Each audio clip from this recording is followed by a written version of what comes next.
Hello everyone, I am the Macabre. I am here to help you today. I know you use this video to fall asleep, so before that, please like the video and subscribe to the channel. Where are you from? And what time are you watching now?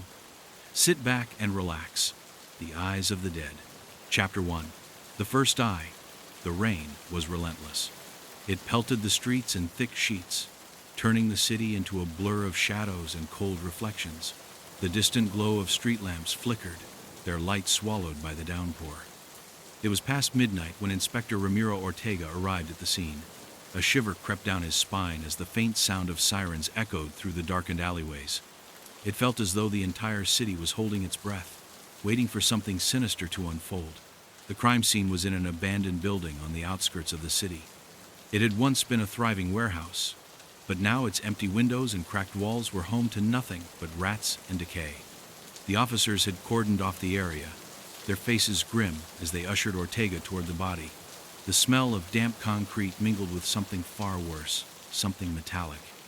Ortega felt the weight of the moment in the air, a presence that made him uneasy. This was no ordinary homicide. The victim lay sprawled on an old, splintered table, his body contorted in a grotesque fashion. At first, Ortega didn't know what to focus on his disfigured face, his blood-streaked clothes, or the eerie emptiness in his eyes. The politician was a well-known figure, notorious for his ruthless climb to power. His name was Edgar Mendoza, and to most he was a man of ambition, corruption, and deceit. But now, he was reduced to a lifeless shell, and it was Ortega's job to understand why. Ortega's gaze lingered on the face of the dead man. The most unsettling thing about the corpse was the complete absence of eyes. The sockets were gaping, dark holes where something should have been. In their place, strange artificial eyes had been inserted. They were too large for the skull, almost grotesquely so, and the mismatched way they sat in the sockets suggested a careful, deliberate placement. They didn't belong there. The effect was that of a macabre mockery, as if the man's death had been transformed into an unholy art. "Who found him?" Ortega asked, his voice steady despite the discomfort creeping in. "A homeless man," one of the officers answered, glancing nervously at the body. "Said he heard noises coming from inside. When he went in, the body was already here. Just like this." Ortega stood in silence, his eyes scanning the room. There was an oppressive stillness to the building, broken only by the faint drip of water from a leaking pipe. It was as if the world outside had ceased to exist, leaving only the ominous presence of the victim. This was no random killing. The manner in which the eyes had been removed and replaced pointed to something more deliberate, more ritualistic. The killer wasn't just sending a message. He was making a statement. The forensic investigator, Esteban Vargas, crouched beside the body, his hands trembling slightly as he examined the unnatural eyes. "These aren't the kind of prosthetics you'd find at a typical medical supply store," Vargas murmured. "These are custom-made. The craftsmanship is precise." His fingers brushed over the glass surface, as if he were afraid the eyes might shatter under his touch. Ortega nodded, his brow furrowing. "It's not just a murder. It's a ritual, something symbolic. But what exactly does he want with these eyes?" "Maybe it's a message," Vargas suggested, still studying the body. "Perhaps the eyes are symbolic of something deeper, something hidden." Ortega felt a chill creep up his spine. He'd been investigating crime for years, but this was different. The artificial eyes seemed to stare back at him, unsettling in their cold, lifeless gaze. There was a quiet, suffocating tension in the room, as if the victim was trying to tell him something he couldn't quite reach. He turned away from the body and signaled for the officers to collect the evidence. "I need everything," Ortega said, his voice sharp. "Anything unusual, anything that doesn't fit." He looked at Vargas, his expression grim. "Get me a list of every person connected to Mendoza, business partners, rivals, anyone who might have had a reason to silence him." Vargas stood up and nodded, but his face was pale. Ortega could tell that he was already thinking the same thing. This wasn't just about revenge or power. Someone was after something far deeper, and the eyes, those unnatural empty eyes, seemed to be the key to unraveling the mystery. As Ortega left the scene, the rain continued to beat down on the city, and the darkness pressed closer. His mind raced with questions. The killer wasn't just targeting the powerful. He was targeting something more elusive, something hidden in the eyes of the dead. Ortega felt the weight of the case settle heavily on his shoulders. He had no idea what he was stepping into, but one thing was certain: the search for answers would lead him into a world far darker than he could ever have imagined. Chapter 2. The Meaning of the Eyes. The investigation was starting to reveal patterns, but they were fragmented, like broken glass scattered across a floor. Inspector Ortega stood in his office, surrounded by a half-dozen files, photographs, and maps. His fingers traced the edges of a black and white photograph of Edgar Mendoza's body, focusing on the artificial eyes. It had been hours since the body was discovered, yet the unsettling image of those vacant, glassy eyes lingered in his mind. He could feel their coldness staring back at him, even in the silence of his office. A knock on the door broke his concentration. He turned to see his partner, Detective Lucia Ramirez, enter. She held a thick folder in her hands, her expression tense. Lucia was sharp, methodical, but tonight there was a weariness in her eyes, like she too was beginning to feel the weight of this case. "I've gone through the list of Mendoza's associates," Lucia said as she placed the folder on his desk. "But there's something off about this. His connections are all political, corporate, people with power. But none of them make sense for this kind of murder. There's no clear motive." Ortega nodded, running his fingers through his hair. "That's what I've been thinking. This isn't about politics or money. It's about something deeper. Those eyes, I keep thinking they mean something. A symbol, maybe." Lucia sat down across from him, flipping through the folder. "I had our team run some background checks on Mendoza's activities. You're right about one thing. There's something hidden in his past, something he's been involved in for years." She paused, her eyes narrowing. "There's a connection to a series of disappearances that happened 10 years ago. At the time, it was written off as a string of isolated incidents, but now, it seems more likely that the same person or group is behind it all." Ortega's interest peaked 10 years ago. That was around the time Mendoza had started his rise to prominence, when rumors of dark dealings and unexplainable events began to surface. Ortega leaned forward, his gaze sharp. "What kind of disappearances, and why didn't this come up before?" Lucia hesitated for a moment, clearly uncomfortable with the information. "The disappearances involved several figures who were discreetly involved in shady rituals and occult practices. No one ever connected it, though. Most of the victims were people with enough influence to cover their tracks, so their disappearances were swept under the rug. But now, we're seeing the same pattern in Mendoza. His connections to certain secretive groups are too specific to ignore. This isn't just random. Occult groups? Rituals?" Ortega's voice trailed off as his mind churned with the new revelations. He wasn't ready to believe in anything supernatural, but the coincidences were starting to pile up, and he couldn't ignore the feeling that something dark was emerging. "So, you think Mendoza was involved with this group, and maybe the killer is targeting people tied to them?" "It's possible," Lucia said, tapping her fingers on the folder. "But I don't think it's about punishing them for what they did. I think it's about something more visceral. The eyes. They must mean something to whoever is doing this." Ortega felt a chill run through him. The eyes. There was something deeply unsettling about them. It wasn't just about removing the sight of these powerful individuals. It felt more like the killer was trying to take something from them, something beyond their physical being, something hidden within their eyes. But what? The phone on Ortega's desk rang, breaking the silence. He picked it up immediately, his focus never wavering from the conversation. "Ortega," he said curtly. "Inspector, you need to come down to the lab," a voice on the other end replied. "We found something in the eyes, something unusual. You'll want to see this." Lucia exchanged a glance with him as Ortega hung up the phone. "We need to go. Now." They arrived at the forensics lab, where the head technician, Carlos Gutierrez, was waiting. He looked nervous, his usually calm demeanor shattered. "Inspector, Detective, you need to see this. We've run an analysis on the artificial eyes found in Mendoza's corpse, and we found something embedded in them." Ortega raised an eyebrow. "Embedded? What do you mean?" Gutierrez led them to the examination table, where the eyes were being carefully examined under a microscope. "Look here," he said, pointing to a microscopic image of the artificial eye. It was faint, but visible, etched into the glass of the prosthetic, a small symbol, a crescent moon surrounded by runic patterns Ortega's heart skipped a beat. This is ancient. It's not something you'd find in a regular medical supply store.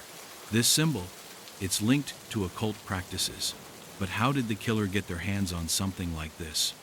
Lucia was quiet for a moment, processing the information. It's possible Mendoza was involved in something darker than we thought. Maybe he wasn't just a victim, he was a key to something larger. Ortega rubbed his temples, trying to make sense of it all. The more he uncovered, the more questions seemed to arise. Who were these people? And why were they using such ancient, obscure symbols to carry out their rituals? And most importantly, why were eyes at the center of it all? What was so significant about the act of removing them? As he left the lab, the weight of the investigation seemed heavier than ever. The further he dug, the more tangled the threads became. But one thing was clear. This case wasn't just about murder. It was about something deeper, something that reached back into the darkest corners of history. And the killer, he wasn't just hunting victims. He was hunting for the truth, a truth hidden in the eyes of the dead. Chapter 3. The Eyes of Lies. The weight of the investigation was beginning to crush Ortega. Each step forward seemed to uncover something darker, something that didn't fit neatly into the world he knew.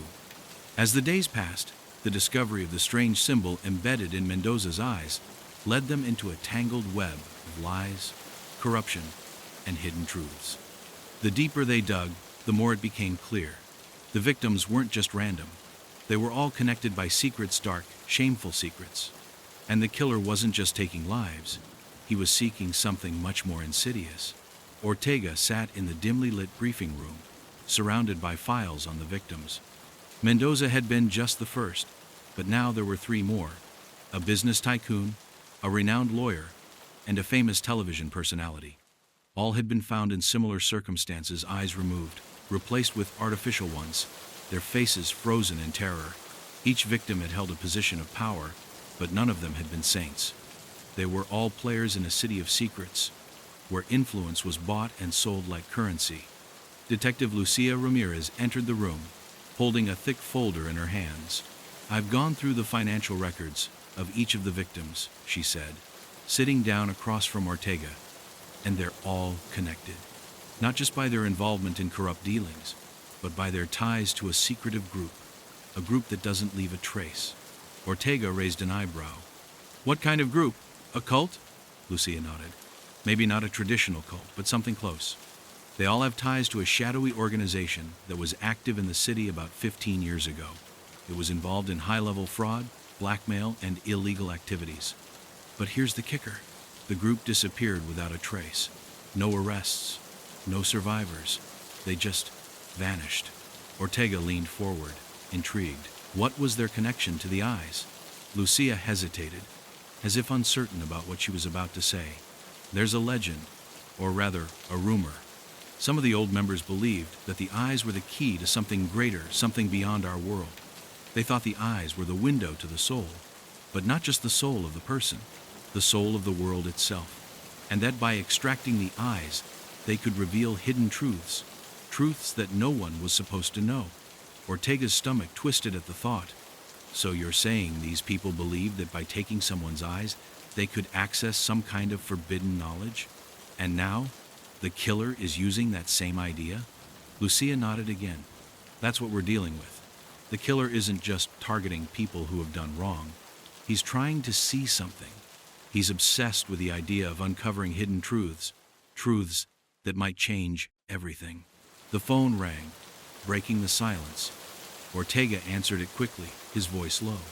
"Ortega, Inspector, you need to get down here," the voice on the other end said urgently. "We've just found something in the body of the most recent victim. Something strange. It's tied to the eyes.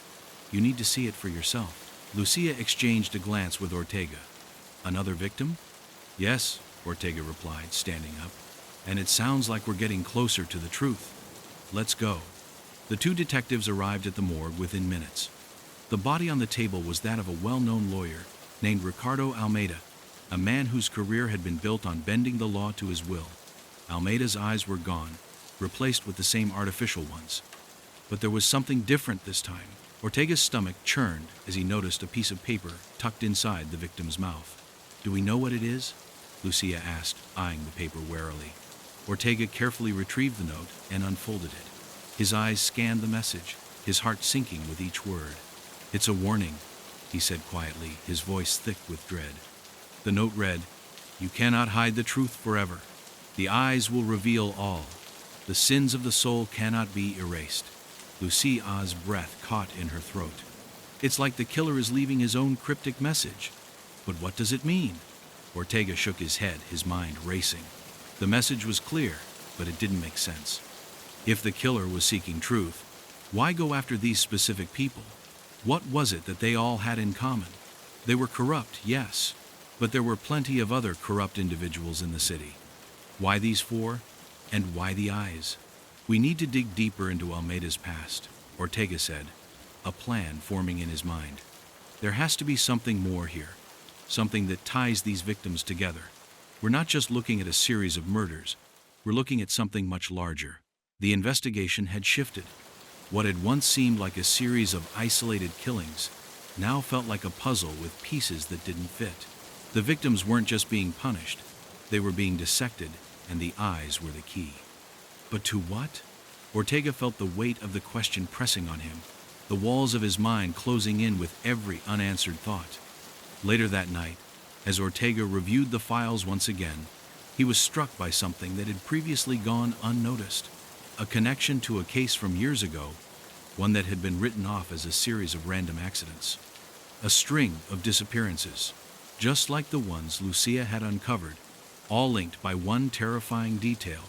The victims had all been involved with the same secretive organization. And now, as the killer picked off the remaining members, Ortega realized something that chilled him to the core. This wasn't just revenge. This was something far more dangerous, something tied to ancient rituals and hidden truths, a truth that the killer was determined to expose, no matter the cost. Chapter 4. The Ritual of the Eyes. The investigation had taken a sharp turn into the unknown. Ortega couldn't escape the gnawing sense that they were unraveling something far darker than they'd ever imagined. Every lead they followed, every discovery they made, only seemed to plunge them deeper into the heart of a mystery that transcended mere human motives. This wasn't about personal vengeance or greed. The killer was after something far more elusive, something buried deep in the annals of history. Lucia was the first to find it. She had spent hours combing through old case files, going over the names of the missing people, trying to connect the dots. And she had finally found a reference to an old cult, one that had operated in the city decades ago, its existence hidden in plain sight. The cult had disappeared suddenly and mysteriously, leaving behind no trace except for a few scattered documents and whispers of a secret ritual involving the eyes. The moment Ortega stepped into the small, dimly lit room in the police archives where Lucia was working, he knew she had found something significant. She was staring at an old, yellowed page, her eyes wide with disbelief. "Look at this," she said quietly, as if afraid to disturb the fragile atmosphere surrounding the discovery. Ortega stepped closer and read over her shoulder.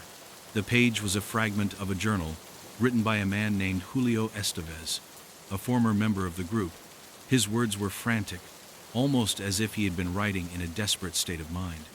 The entry read, "The ritual must be performed on the eyes.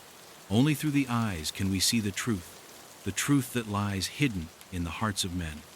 The eyes of the dead will reveal all, the sins of the soul will be burned away, and the hidden world will emerge before us."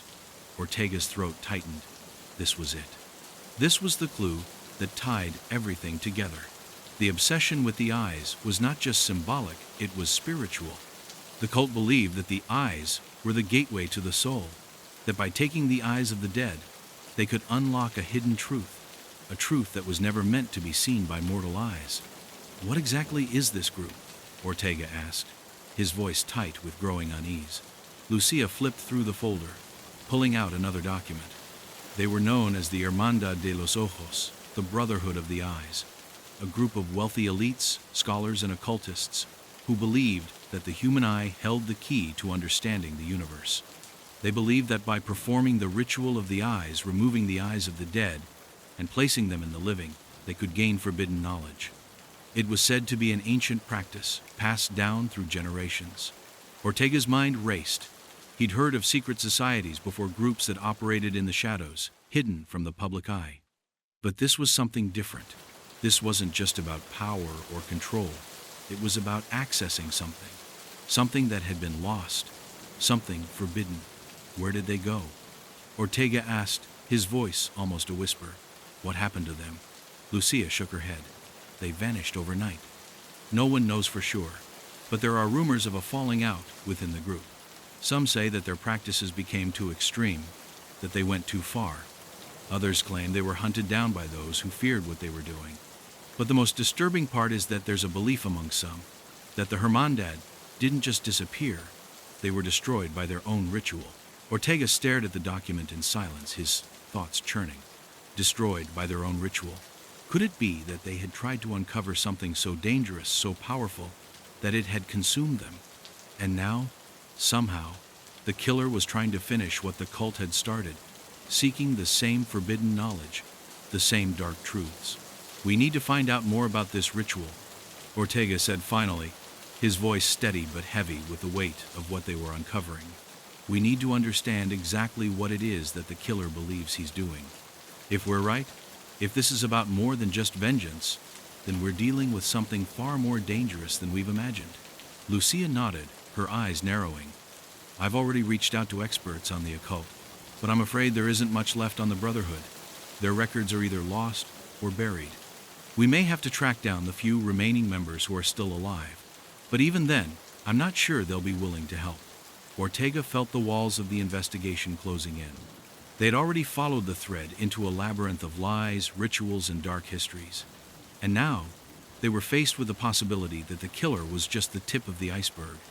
If there were still people out there practicing these rituals, if there were others who believed in the power of the eyes, then the danger was far from over. Later that night, Ortega sat alone in his office, reviewing the files on the Hermandad de los Ojos. The more he read, the more a sinking feeling settled in his stomach. The group's beliefs had been twisted, corrupted over the years, by those who had sought to control the truth they claimed to uncover. But Ortega couldn't help but wonder, what if they were right? What if there was a hidden truth? A knowledge that no one was supposed to know, and the killer was the only one who could see it. The ringing of his phone shattered the silence, and Ortega's hand shot out to grab it. Ortega. Inspector, we've got another one. The voice on the other end said urgently. This one's different though. The eyes, they're missing, just like the others. But there's something else. Something we haven't seen before. Ortega's heart skipped a beat. What is it? The voice was tense. We found a symbol carved into the chest of the victim. It's the same as the one in the eyes. It's the symbol of the Hermandad de los Ojos. Ortega felt a cold wave of dread wash over him. The killer wasn't just taking eyes. He was completing the ritual. Chapter 5. The Eyes of the Innocent. The dark undercurrents of the investigation were beginning to seep into every corner of Ortega's mind. What had started as a string of calculated murders seemed to be evolving, twisting into something more sinister and erratic. Ortega stood over the body of the latest victim, Ana Soler, a young woman who had no ties to the city's elite, no dark past, no hidden secrets. She was just a nurse, a regular person who lived a quiet, unassuming life, and yet she had become the next victim of the killer's ritual. Her eyes were gone, removed with the same surgical precision as the others.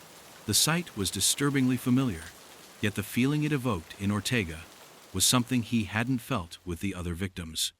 He had come to expect brutality, but this felt different. The killer was no longer targeting people with power, people with skeletons in their closets.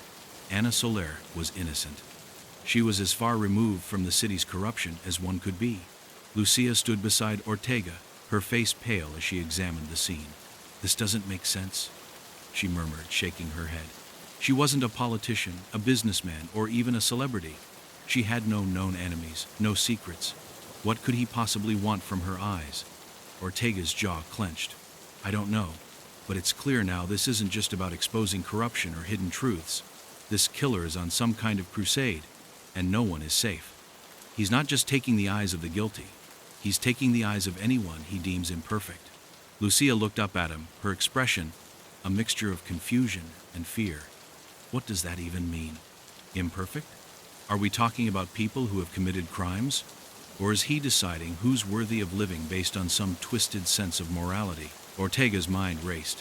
What had begun as a targeted pursuit of the corrupt now seemed to be escalating into something much more chaotic and indiscriminate. The killer wasn't just searching for secrets in the eyes. He was purging society. Anna Soler's murder felt like the breaking point, the moment when the killer crossed a line from calculated revenge to full-blown obsession with some higher, incomprehensible justice. What if, Ortega began, his voice low, the eyes aren't just a portal to the truth of others? What if he believes they reveal everything? That by taking the eyes of anyone, even the innocent, he can somehow purify them, purge the world of imperfection? Lucia grimaced. That sounds like madness. But we've already seen how twisted this is. He's not just killing for revenge or justice. He's trying to force the world to see things his way. He's trying to create some kind of balance, and if he has to tear the world apart to do it, he will. Ortega felt his stomach tighten as he imagined the killer's warped view of the world. What could drive someone to such madness? What was it about the eyes, the act of removing them, that could give someone such a sense of power? The more he thought about it, the more it seemed like the killer wasn't just murdering people. He was trying to reveal something. He wasn't trying to destroy. He was trying to expose. But what? As the detectives continued to investigate the crime scene, a new development emerged. A witness had come forward, a man who claimed to have seen the killer in the area on the night Anna was murdered. His description was vague, but he mentioned something that caught Ortega's attention. The killer had been wearing gloves, but more importantly, he had been carrying something with him. It was a strange, metallic object, something that didn't fit the usual profile of a serial killer's weapon. Lucia reviewed the witness statement. This doesn't match the previous killings, she noted. The other victims were all found with their eyes removed in clean, almost ritualistic ways. This time, there was something more brutal. It's as if he's growing more desperate, more violent. Ortega nodded slowly. Maybe we've been wrong all along. Maybe we assumed too much about the killer's motivations.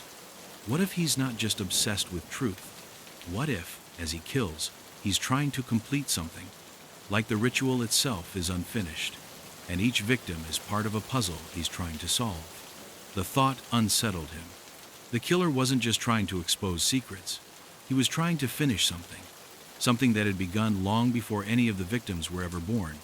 The question was, what? As they left the crime scene and headed back to the station, Ortega's mind kept returning to the idea of imperfection. The killer's list of victims had seemed so deliberate at first: politicians, criminals, the wealthy. But now, it was clear. Anna Soler had been just as innocent as anyone, so why her? Why now?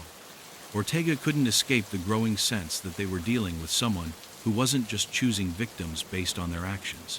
He was choosing them based on their souls. Days passed, and more victims followed. Each murder seemed more senseless than the last, as if the killer was trying to reach some kind of critical mass. The victims were no longer confined to the elite or even the corrupt. They were anyone: doctors, teachers, even children.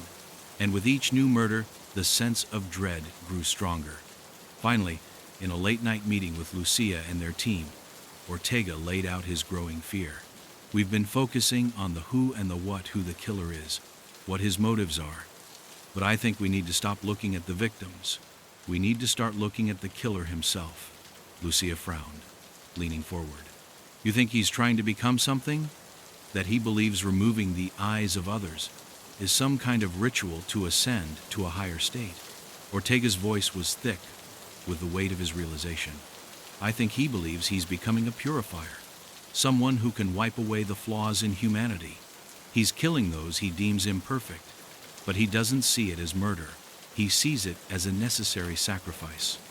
And if he has to kill 1,000 innocent people to purge the world of its sin, he'll do it. Lucia's eyes widened in horror.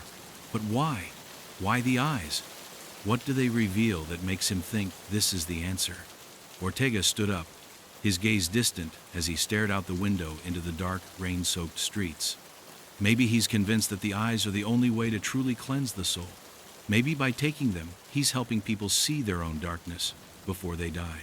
Chapter 6. The Lost Connection. The days blurred together as Ortega and Lucia continued their investigation. Every new piece of evidence seemed to lead them down darker and darker paths. They had already uncovered the gruesome truth about the Hermandad de los Ojos, the Brotherhood of the Eyes, and their ancient ritual, but there was still one key piece missing: the motivation behind the killer's actions. Why was he continuing the work of the Brotherhood, and what did he hope to gain from this series of brutal murders? The pieces were almost there, but Ortega could feel that they were still missing something crucial. Lucia had been scouring old records, trying to find surviving members of the Brotherhood, and she had made a breakthrough.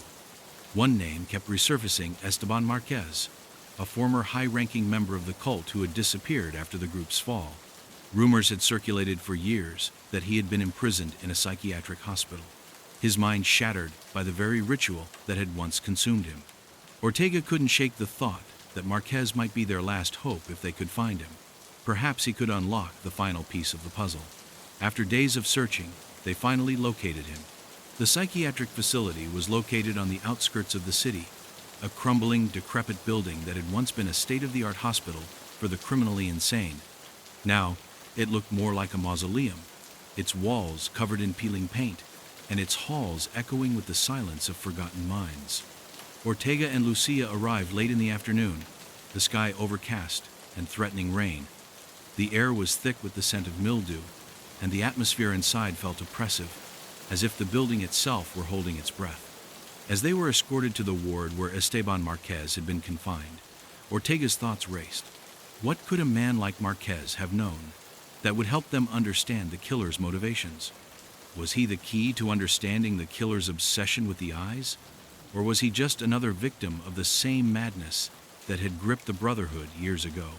Marquez was sitting in a dimly lit room when they arrived, his back to the door.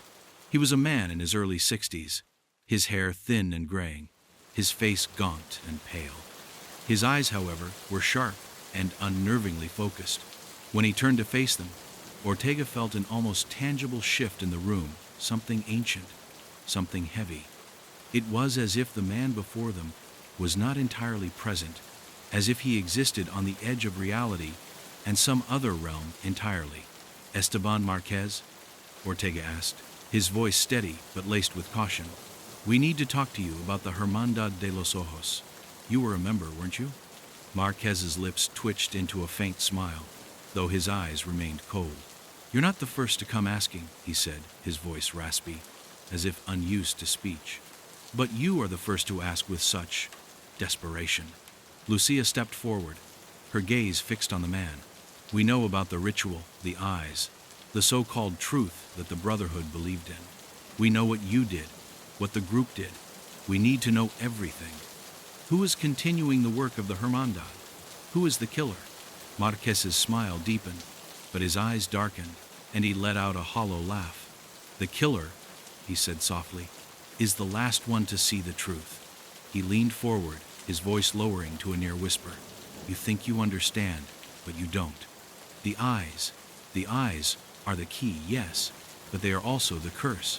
We thought we could see the truth, but all we saw were the lies we had told ourselves." Ortega felt a chill run through him. He had expected to hear more about the cult's twisted beliefs, but this was something different. Marquez wasn't speaking in the cryptic riddles of a madman. He was speaking of the eyes as if they were something tangible, something real that could uncover or destroy everything. "What do you mean by lies?" Ortega asked, his voice barely a whisper. "What lies?" Marquez's hands trembled slightly as he reached for a cup of water beside him, his eyes still locked on Ortega and Lucia. "We believed that by removing the eyes of the dead, we could see the sins they had committed, the truth hidden behind their masks. But the eyes, they didn't reveal the truth. They only revealed the darkness in us. The eyes are the mirror to the soul, yes, but not in the way we thought. They show you everything you've buried, everything you've hidden from yourself. And once you see it, once you realize how broken you are, you can never turn away. You become consumed." Lucia frowned. "Are you telling us the killer is possessed?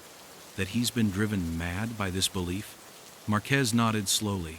"Not possessed. Awakened. When we performed the ritual, we thought we were becoming something more, but in truth, we were becoming less. The eyes, they don't just reveal the truth. They reveal the horror of knowing the truth. And once you've seen it, you cannot go back. The killer is not just continuing the work of the Brotherhood, he is completing it. He believes that by taking the eyes of others, he is purging their imperfections, but he's also purging his own. The truth is a burden. It will break you just as it broke me. Ortega took a step back, his mind reeling. So the killer isn't just killing people. He's trying to cleanse himself, to rid himself of his own darkness. By purging the world of imperfection, he's trying to achieve purity. Marquez smiled again, but this time it was a twisted, almost sad expression. Yes and no. The truth is, the more eyes he takes, the more he becomes obsessed. He believes that if he removes enough eyes, if he performs the ritual enough times, he will finally see the ultimate truth, the truth that the Brotherhood never reached. But that truth, it will destroy him, just as it destroyed all of us. The words hung in the air like a heavy fog. Ortega's mind raced. They had just uncovered the darkest part of the case. This wasn't just a murderer driven by vengeance or justice. This was someone who believed that by continuing the work of the Hermandad de los Ojos, he could purify himself and the world. But the cost was far greater than Ortega had anticipated. The killer was no longer just a threat to those with secrets. He was a threat to everyone because his quest for truth was leading him down a path of complete destruction. "We need to stop him," Ortega said, his voice hardening with resolve, "before he destroys everyone around him."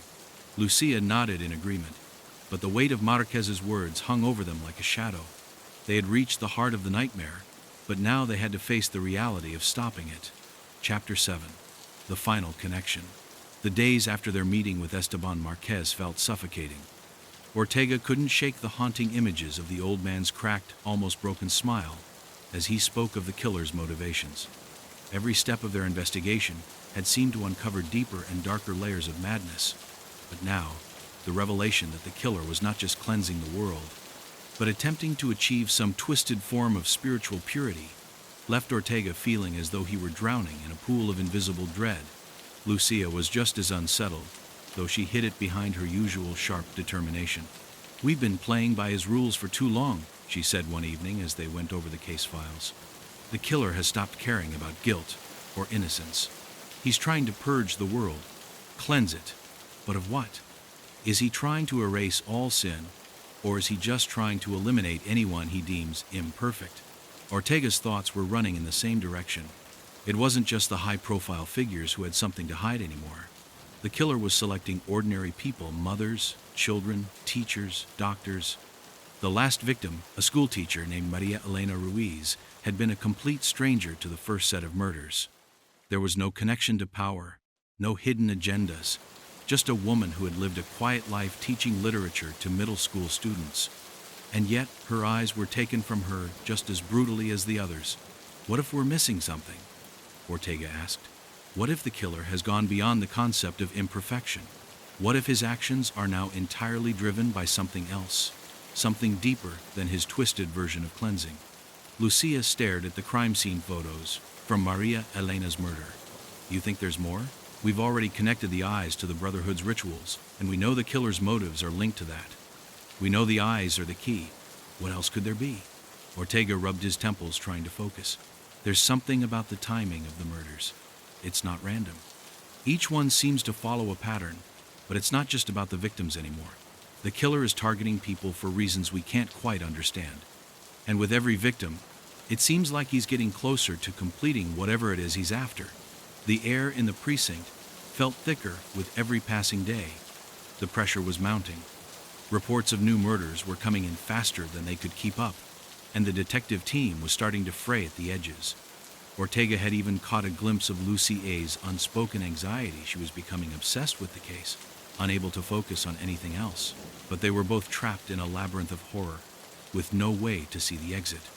As if to underline their growing desperation, they were called to the scene of another murder, one that sent a shiver down Ortega's spine the moment he saw it. This time, the victim was someone close to the investigation, Alejandro Guzman, a former police officer who had been working with them on the case for weeks. He had once been a sharp, reliable investigator, but recently, he had started to show signs of weariness.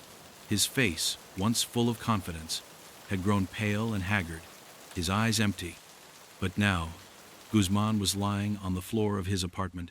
The same brutal signature of the killer's work left behind his eyes had been removed with surgical precision. What was worse was the message that had been left for Ortega and Lucia. Written in blood on the wall, in a cruel, mocking script, was a single sentence. The final step, only the perfect will remain. Lucia was the first to speak. He's coming for us, Ortega. He's coming for everyone.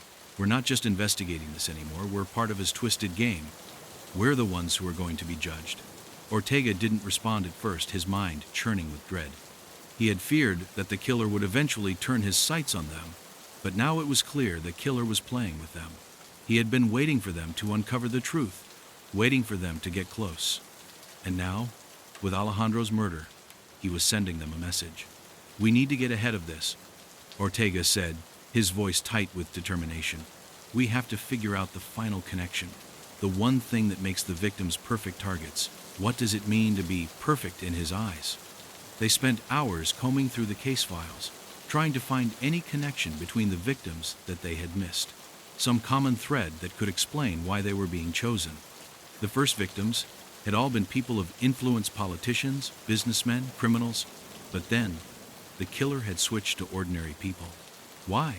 Why these seemingly random targets? Then, as Ortega sat back in his chair, a chilling thought struck him. It wasn't about the victims' pasts. It wasn't about their sins or their secrets. It was about perception. The killer wasn't just choosing people who had hidden guilt. He was choosing people who, in his eyes, had failed in their role in society. People who had somehow fallen short of his idea of what was perfect. The perfect victim was anyone who hadn't lived up to the expectations the killer had for the world. Anyone could be imperfect in his twisted vision. And as the murders piled up, the line between the guilty and the innocent had blurred beyond recognition. The killer was on a rampage to cleanse everyone, whether they deserved it or not. Lucier's voice broke through his thoughts. What if it's not about a specific type of person? What if he's not looking for a particular sin or crime? What if he's just looking for the weakness in everyone? What if we've all been under his scrutiny this whole time? What if he's planning to judge us next? Ortega swallowed hard. Then we have to stop him before it's too late, before he judges all of us. The tension in the air was unbearable. As the detectives realized the magnitude of their situation, the killer wasn't just trying to cleanse a society of corruption. He was trying to eliminate anyone he deemed flawed, and they were next. Chapter 8. The Last Eye. The weight of Marquez's words hung over Ortega and Lucia like a suffocating fog. The idea that the killer was judging everyone based on an unattainable version of perfection pushed the investigation into a terrifying new direction. But the sense of impending doom, the growing certainty that they were being targeted next, made them both restless, constantly on edge. It was no longer a case they could solve from a distance. This had become personal. Lucia was the first to voice it. We're not just chasing a murderer anymore, Ortega. We're part of this. We're part of his game. He's been watching us, judging us. He's waiting for the right moment to strike. Her eyes were filled with a sharp, unnerving clarity, a reflection of the toll this case had taken on both of them. Ortega, however, couldn't shake the feeling that they were being pulled deeper into a trap. The murders were happening with increasing frequency, each more brutal and calculated than the last. The killer's signature eyes removed, left empty, and replaced with cold, artificial prosthetics, had become a twisted form of his ritual. The victims' bodies were beginning to show signs of the same eerie pattern, as though they were participants in some grotesque theater, their eyes the stage where the performance would culminate.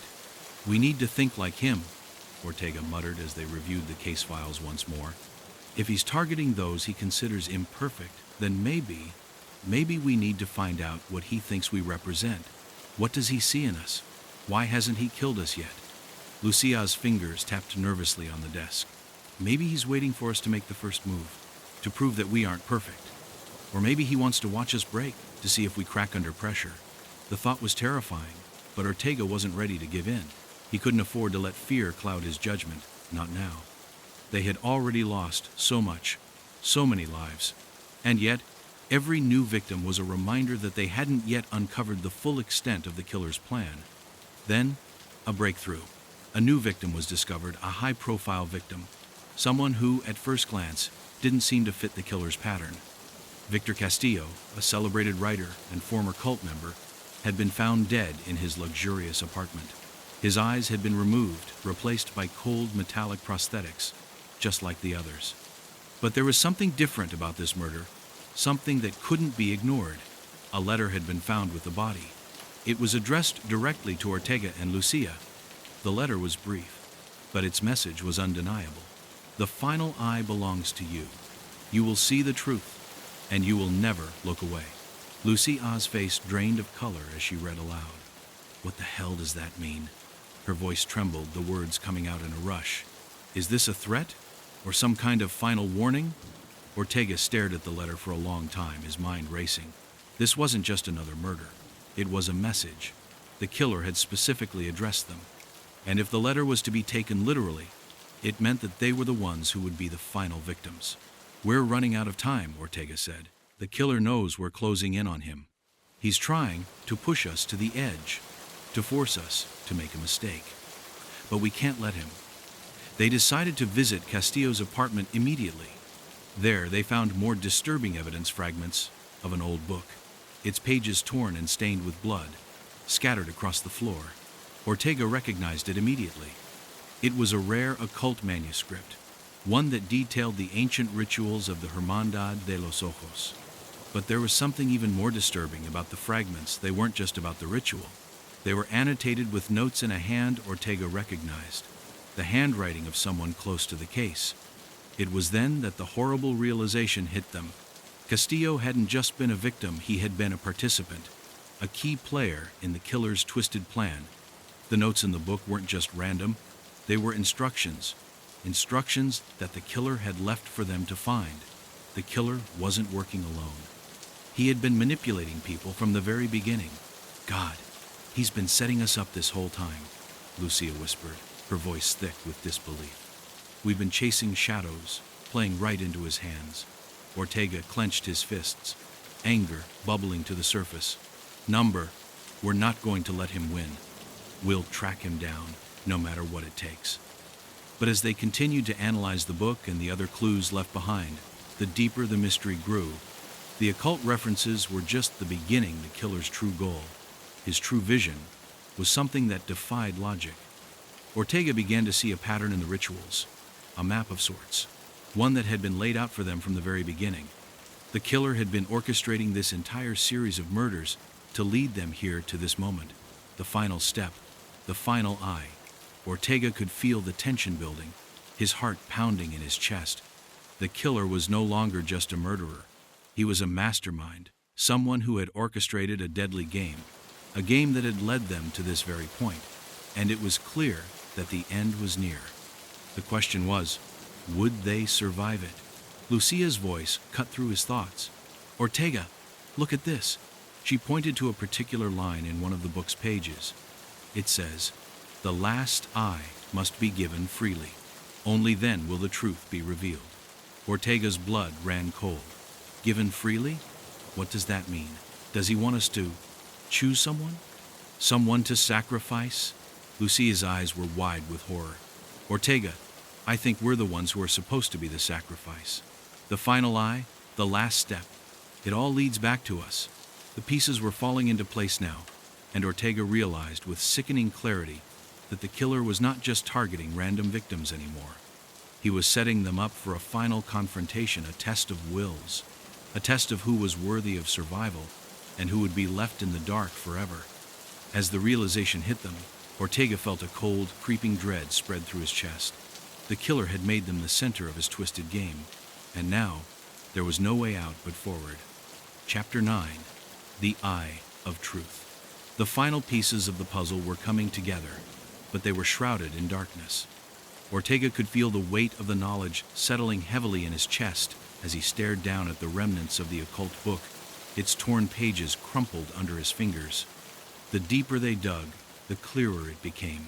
The killer wasn't just someone obsessed with eyes and truth, he was someone who had been broken long ago, someone whose sense of reality had been warped beyond recognition. And now, Ortega and Lucia were on the precipice of understanding the full extent of his madness. They had learned more about the Brotherhood and their rituals than they had ever hoped to. The cult's practice of extracting eyes to gain access to the hidden truths of the soul had once been dismissed as mere superstition, but now it was undeniable. The killer had been following the exact steps laid out by the Brotherhood centuries ago, each murder a step closer to the ultimate revelation. But what exactly was the truth he was searching for? And why were Ortega and Lucia at the center of it all? Lucia was quieter than usual, her eyes scanning the book's pages with an intensity that bordered on obsession. Ortega could see the exhaustion in her, the weight of the investigation finally starting to take its toll. Her hands trembled slightly as she turned the pages, the old paper crackling under her fingers. "We've missed something," she muttered, almost to herself. "The last eye. It's not just about the killer, it's about us. We're part of this. We've always been part of this." Ortega turned to look at her, the words she spoke echoing in his mind. They've always been part of this. What did she mean? Was it a warning? Or was she just unraveling under the pressure? He had thought about it constantly since they found the letter in Castillo's apartment. The killer had been so sure of himself, so meticulous. But what if they were never meant to stop him? What if they had been following the path the entire time as unwilling players in his ritual? "We need to stop him," Ortega said, his voice thick with urgency. "Before it's too late. The killer is looking for something specific, something we haven't seen yet." Lucia nodded, her gaze drifting toward the door as if she could sense something lurking beyond it. "We don't have much time, Ortega. He's close. I can feel it. We're the last pieces of his puzzle." The thought made Ortega's stomach turn. They were the ones who were supposed to see the truth. The killer had said so himself in his letter. "The final eye belongs to you." But what if the truth was something they couldn't bear to see? What if, in the end, the killer wasn't just taking lives, he was revealing something so terrible that the very fabric of their reality would shatter? The darkness surrounding them deepened, and they both knew that there was no turning back. The killer had been playing a long game, using their every move, every misstep, to lead them toward the inevitable conclusion. He wasn't just a murderer, he was a manipulator, an architect of a twisted, cruel fate. The game had always been rigged, and they had been too close to the fire to see it. Then, without warning, Ortega's phone rang. The number was unfamiliar, but he answered anyway, his pulse quickening. The voice on the other end was low, almost a whisper, but unmistakable. "I hope you're ready, Ortega," the killer's voice purred. "I've been watching you, you and your partner. You've come so far, but you're still blind. You don't see it yet. The final eye is yours to take. Don't disappoint me." Ortega's blood ran cold as the line went dead. His grip on the phone tightened, his knuckles turning white. He turned to Lucia, who was watching him with wide eyes. She had heard the voice too. "It's him," Ortega said, his voice barely a whisper. "He's coming for us. He knows we're close." They had no choice now. The killer had called them out. He had set the final stage, and they were in it. Ortega felt a shiver run down his spine as he realized that the killer was no longer hiding in the shadows. He was challenging them to face the truth, the final truth. But was it something they could handle? Lucia stood up, her eyes filled with a mix of fear and determination. "We need to find him. Now, before he makes the first move." Ortega nodded, his mind racing. "We'll go to the last place we haven't checked. The abandoned mansion on the outskirts of the city. He's been leading us there this whole time. This is it. We find him, or we die trying." The mansion was an imposing structure, its walls crumbling with age, windows dark and lifeless like the eyes of the dead. It had been a place of rumor for years. Some said it was haunted, others whispered of its connection to the Brotherhood. But now, as they stood before it, Ortega felt only dread. The killer was inside, waiting, and whatever awaited them in that dark, decaying house would be the final piece of the puzzle. They stepped through the heavy iron gates, the sound of their footsteps echoing unnervingly in the still air. The mansion loomed ahead, its decaying walls like a forgotten nightmare. As they walked through the overgrown garden, the faintest whisper of a breeze stirred the air, carrying the scent of dampness and rot. They weren't alone. Ortega could feel it, the oppressive weight of something watching them, waiting for them to make the wrong move. They reached the front door. The heavy wooden frame groaned as Ortega pushed it open, revealing a long, dark hallway inside. The air was thick with the stench of decay and something far more unsettling, something alive. A twisted pulse seemed to beat in the darkness. They weren't just walking into the killer's lair. They were walking into his final act. As they moved deeper into the mansion, the faint sound of a bell tolling echoed from somewhere in the house. It wasn't a sound they had expected yet. It felt like the final countdown. The killer was preparing for something, and they had walked straight into his trap. Ortega couldn't help but feel a growing sense of helplessness. They had been chasing him for so long, only to realize that the killer had always been ahead of them. This wasn't just a murder case anymore. It was a twisted judgment, one where the only thing left to do was to confront the final truth. And Ortega knew with a cold certainty that once they reached the end of this dark corridor, they would face the killer and everything he had prepared for them. The last eye would be theirs to witness. But what truth would they see? And could they survive it? Chapter 10. The Eye of Judgment. The mansion seemed to breathe with the weight of its secrets, the long corridors and crumbling walls vibrating with a presence that Ortega couldn't shake. The further they went into the depths of the house, the more the oppressive air closed in on them, as though the very structure was conspiring against them. Lucia, usually composed, was visibly trembling, her eyes darting nervously between the shadows. They were being watched. They both knew it, but neither of them dared to acknowledge it out loud. The tolling bell they'd heard earlier grew louder, its sound now reverberating through the air, a constant reminder that time was running out. Ortega's mind raced. The killer was closer than ever. He'd led them to this point, and now, like prey in a trap, they had no choice but to move forward. Each step they took seemed to echo too loudly in the silence, and yet it was impossible to ignore the sense that they were being drawn towards something inevitable, something terrible. They reached the end of the corridor, and the door ahead of them stood open, an invitation to the final act. The room beyond was large and sparsely furnished, the shadows so thick they almost seemed to have substance. The air smelled of dampness and something metallic, the scent of blood perhaps, but it was the centerpiece of the room that caught their attention. In the center of the floor stood a large, ornate chair, its backrest carved with symbols they recognized from the occult manuscript. And in the chair sat the killer. Ortega's breath caught in his throat as he saw the man for the first time. The killer, dressed in a dark, tattered robe, was eerily calm, as though waiting for them. His eyes' empty sockets now were replaced by two cold, artificial lenses, the eyes of a dead man, eyes that seemed to pierce straight through them. But what struck Ortega the most was the man's face. It was familiar. In the dim light, he could almost place it, like a forgotten memory clawing at the edge of his mind.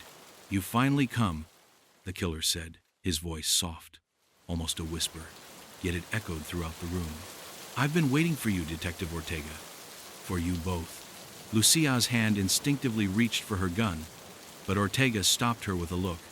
This wasn't about a shootout. They weren't dealing with a random murderer anymore.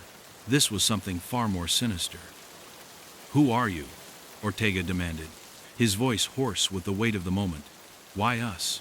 The killer chuckled softly, a sound that sent a shiver down Ortega's spine. "Do you really not know? All this time and you still don't see it?" He gestured to the room, to the symbols, to the chair. "I've been preparing for this moment my entire life. For the last eye. For the truth." Lucia stepped forward, her voice shaking but determined. "What truth? What are you trying to prove?"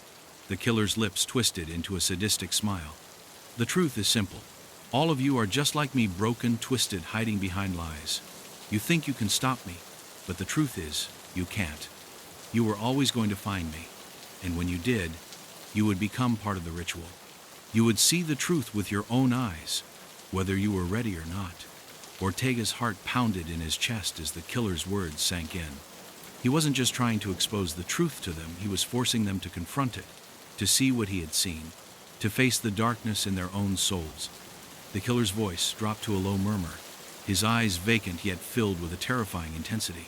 "I've been watching you both. The secrets you keep, the things you hide from the world. You're no better than the people I've killed. The difference is, you haven't been forced to see it. But you will. You will.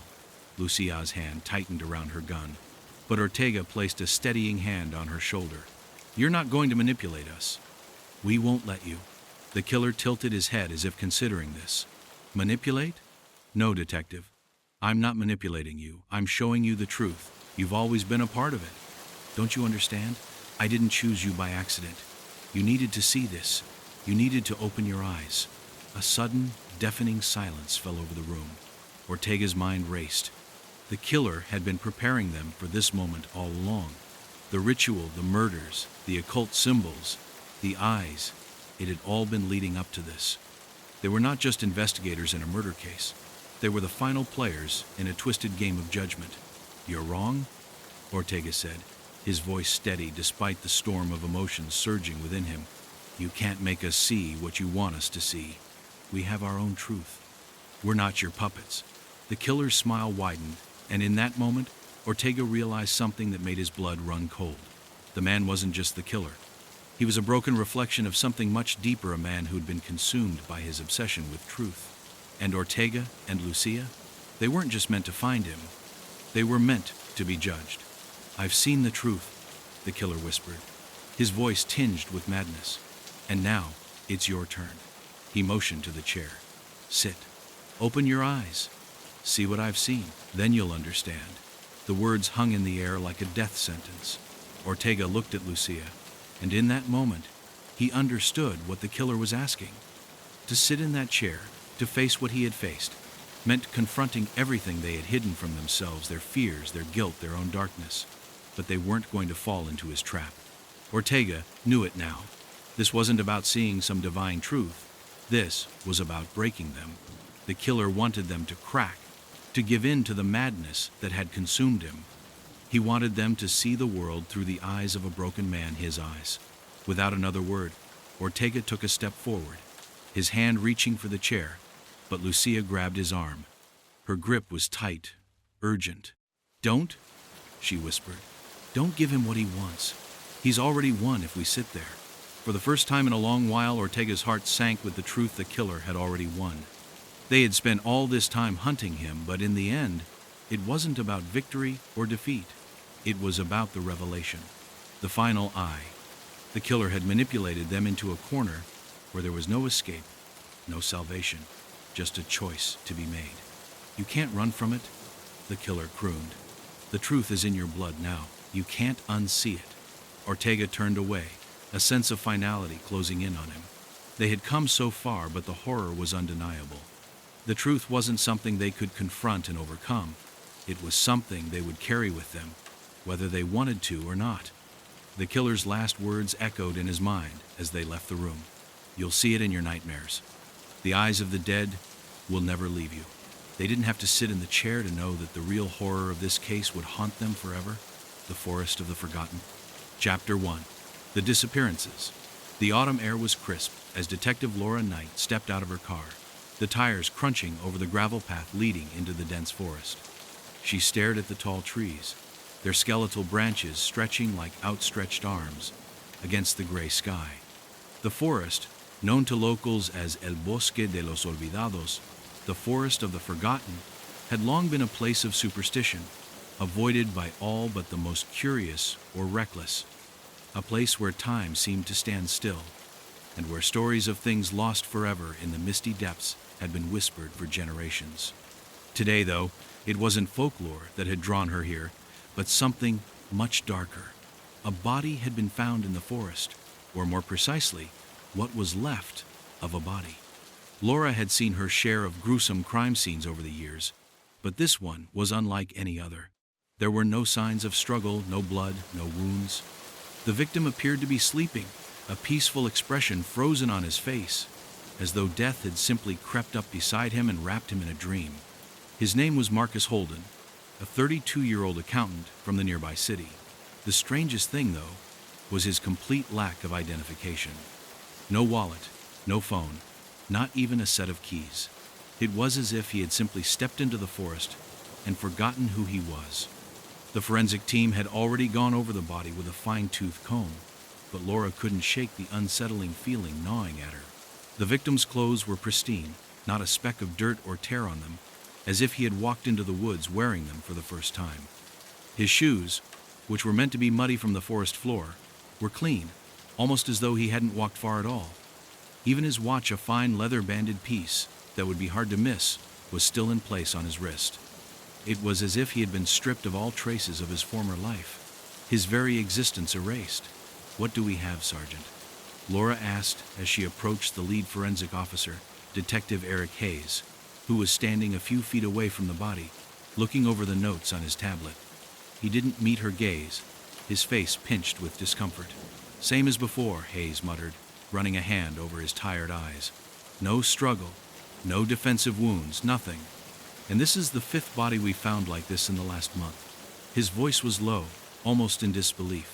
"It's like they just vanish. Like they forget who they are before they die." He shook his head, clearly struggling to make sense of it. Laura squatted beside the body, her sharp eyes scanning the ground for any clue that might be overlooked by the others. But there was nothing. Not even a footprint. The trees surrounding them seemed to close in, their twisted branches blocking out the faint light from the overcast sky. The forest felt unnervingly silent, as though the very air was holding its breath. "What's the cause of death?" Laura asked, standing again.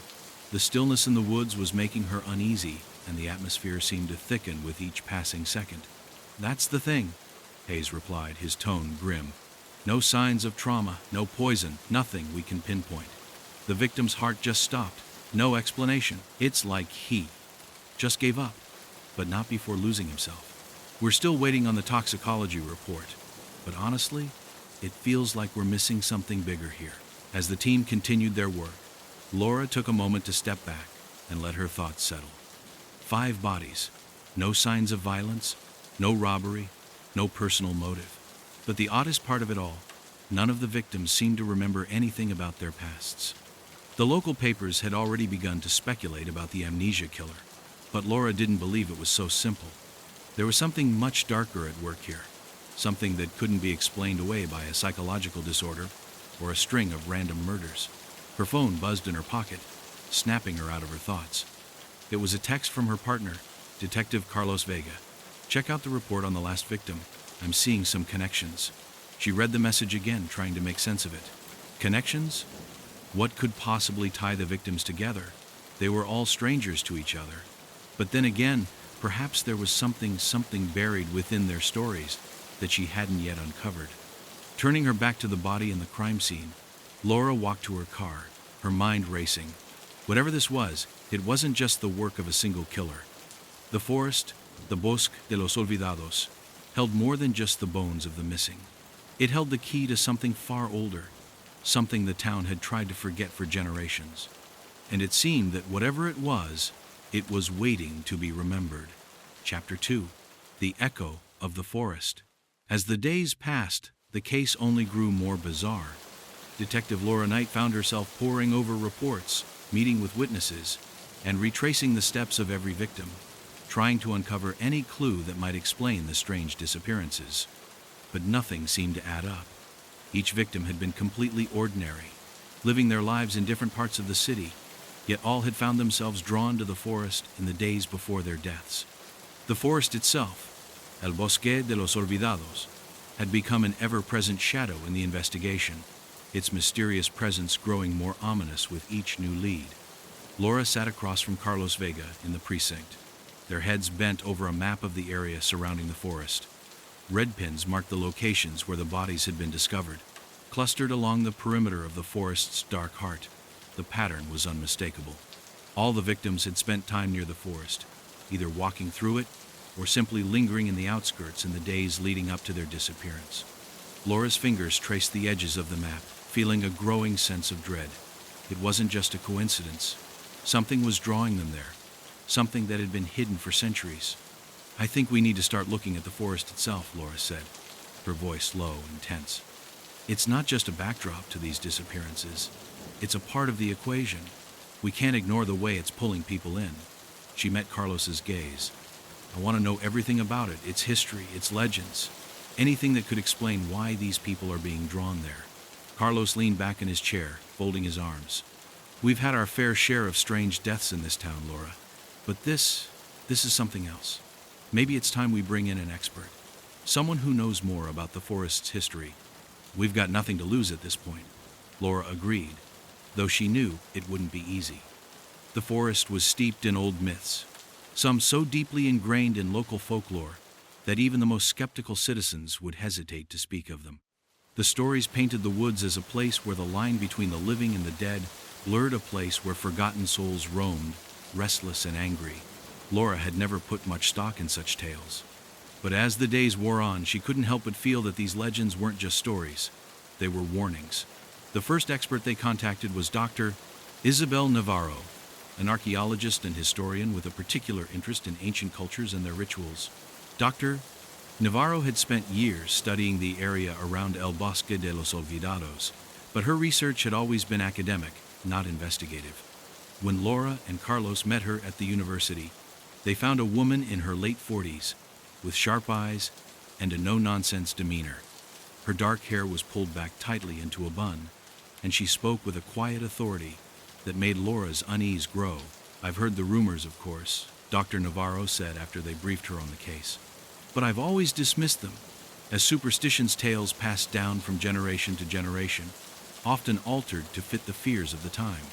However, given the nature of these deaths, it seems like there's more to this than simple folklore." Carlos raised an eyebrow. "So you believe there's something real behind these stories?" Dr. Navarro hesitated. "There may be. You see, El Bosque de los Olvidados has a history much older than most people realize. Long before this town was founded, there were rumors of a pagan cult that used the forest for dark rituals. They believed that by performing certain rites in the woods, they could harness the power of memory, the ability to take and erase memories from others. It was said to be a way to control people, to make them forget who they were and who they belonged to. This cult was destroyed centuries ago, but the forest remains." The words hung in the air, heavy with meaning. Laura felt a chill creep down her spine. A cult? Rituals involving memory? It sounded like something out of a nightmare. Yet, as Dr. Navarro spoke, Laura couldn't shake the feeling that this was the key to understanding the deaths. There was a connection between the victims and the forest, something that no one had yet fully comprehended. The notion of memory manipulation, of people losing their identities before they died, was too specific, too deliberate, to be a coincidence. "We need to get into the forest," Laura said, her voice steady but firm. "I want to see this sanctuary for myself. I want to understand what it was, and whether anything remains of these rituals." Dr. Navarro nodded slowly, though her expression was uneasy. "I'll help you, but you need to be prepared. The forest is dangerous, not just because of its physical threats, but because of what lingers there. There's an energy in those woods, an oppressive feeling that can make you lose your sense of time and place. I've seen it myself in the records. People who venture too deep, they don't always come back the same." Laura exchanged a glance with Carlos. He seemed just as unsettled by Dr. Navarro's words, but he said nothing. Instead, he nodded. "We're used to dealing with the dangerous unknown. We'll be fine." But even as he said the words, Laura couldn't shake the unease that settled deep in her chest. There was something more to the forest, something far more insidious than they had yet discovered. And the more they learned, the clearer it became that the line between reality and legend was beginning to blur. That night, Laura couldn't sleep. Her mind raced with thoughts of the forest, of the victims, and of the terrifying possibility that they were dealing with something far beyond human understanding. As she lay in bed, her thoughts kept returning to one question. If the victims had forgotten themselves before they died, what would it mean if they were the ones meant to forget? And who or what was making sure they did? Chapter 3. The Lost Sanctuary. The morning fog lingered in the air as Laura, Carlos, and Dr. Isabel Navarro made their way into El Bosque de los Olvidados. The trees stood like silent sentinels, their gnarled limbs twisting toward the sky, casting long shadows across the forest floor. A chill ran through Laura's body as they stepped deeper into the woods, the atmosphere growing heavier with each passing step. It was as if the very forest was holding its breath, waiting for something. Or someone. Dr. Navarro led the way, her eyes scanning the trees with a practiced gaze. "We're heading toward the heart of the forest," she explained quietly. "This is where the old cult used to perform their rituals. There's a structure buried deep within the woods, some kind of stone sanctuary. The records I've seen mention it, but no one's ever been able to confirm its exact location. Until now." Carlos looked around uneasily. "How are we supposed to find it? This place looks like it's swallowed up every trace of civilization." "The forest is deceptive," Dr. Navarro replied. "It hides things well. But there are marker symbols carved into trees, rocks, even the ground. They were part of the rituals. The closer we get, the more we'll see." Laura's mind raced with the implications of Dr. Navarro's words. A sanctuary, a place where dark rituals had taken place, where people had been sacrificed, perhaps. It was hard to imagine that something so sinister had once thrived here, so close to the city, hidden away from the world. Yet, as the trees grew denser and the shadows grew longer, it felt as though they were walking into something far darker than they could have anticipated. After what seemed like hours of walking in silence, they finally reached a clearing. The trees parted, revealing a large stone structure half buried under vines and moss. The stone had a strange dark sheen to it, as if it absorbed the light rather than reflecting it. The air around the structure felt colder, thicker, like stepping into a different world entirely. Laura felt a shiver run down her spine, and she wasn't sure if it was from the cold or from something more instinctual, something telling her that this place was dangerous. The sanctuary, though old and weathered, had an undeniable power to it. Ancient symbols were etched into the stones, and at the center of the structure was a raised altar, its surface stained dark with what appeared to be a mixture of dried blood and earth. The ground around the altar was cracked, as if something had been disturbed. Laura knelt beside the altar, her eyes scanning the symbols etched into its surface. They were unlike anything she had seen before, twisted, indecipherable shapes that seemed to shift when she wasn't looking directly at them. "This is it," Dr. Navarro said, her voice low. "This is where they performed the rituals to erase memories. They believed that by sacrificing someone here, they could take their essence, their very identity, and make it their own. The victims were chosen for their purity, their vulnerability. They were forgotten, just as the name of this forest suggests." Laura felt a wave of nausea sweep over her. The thought of what had happened here, of the lives taken, the memories erased, was almost too much to bear. And yet, there was something even more troubling about the scene before them. The air seemed to hum with an energy that she couldn't quite place, something dark and ancient, waiting. "What happened to the cult?" Carlos asked, his voice breaking the eerie silence. "Did they just vanish?" Dr. Navarro shook her head. It wasn't that simple. The cult was wiped out, but their rituals continued in secret. The legends say that the leader of the cult, the one who wielded the most power, managed to escape. His body was never found, and it's said that he still lingers in these woods, watching, waiting for those who dare to enter. Carlos took a step back, his hand instinctively reaching for the gun at his side. "You're telling me this place is cursed?" "It's not just cursed," Dr. Navarro whispered, her face growing pale. "It's alive. The forest, the sanctuary, it's all part of something that cannot be fully understood. The cult's leader may have died, but his influence remains, feeding off the memories of those who enter. And as for the victims, I fear that they are not truly gone. They've been taken, erased, and now their souls may be trapped here." Laura stood up, her heart pounding in her chest. The weight of the words hung heavy in the air. The forest wasn't just a backdrop to the murders, it was the source of them. The sanctuary was no relic of the past. It was the beating heart of the terror that had been spreading. Every victim, every disappearance, was part of something far older, far more sinister than they had realized. "Are we saying the forest is still alive with this energy?" Laura asked, her voice steady despite the fear creeping into her chest. Dr. Navarro nodded slowly. "It's not just the forest, it's the memories. They're trapped here, echoing through the trees, waiting to be claimed. And the more people who come here, the more it feeds on them. They come in search of answers, but the forest doesn't let them leave with their memories intact. It doesn't just erase their pasts, it takes a part of them with it." As Laura's eyes scanned the sanctuary again, she felt an overwhelming sense of dread wash over her. The place wasn't just abandoned, it was a trap, an ancient snare set to catch anyone who came too close. The victims had been pulled in by something far stronger than their own curiosity. They had been forgotten, but they had never really left. Before she could say anything more, the wind shifted, carrying with it a soft, almost imperceptible whisper. It was faint at first, but then, unmistakably, she heard it. The sound of footsteps, soft but deliberate, approaching from somewhere deep in the forest. Someone or something was coming. Chapter 4. The Mark of Forgetting. The sound of the footsteps came closer, and for a split second, Laura froze. Her heart skipped a beat as her senses heightened, every nerve in her body screaming for her to run. But she didn't move. She couldn't. The forest seemed to hold her in place, the trees pressing in as if they were alive, watching her every move. She looked at Carlos, who had drawn his weapon and was slowly scanning the surroundings. The eerie calm of the forest was now punctuated by an unsettling tension, as though the very air had grown thick with anticipation. Dr. Navarro, however, appeared unshaken. "Stay calm," she whispered, her eyes narrowing as she peered into the misty distance. "It's not the first time something like this has happened. The forest responds to fear.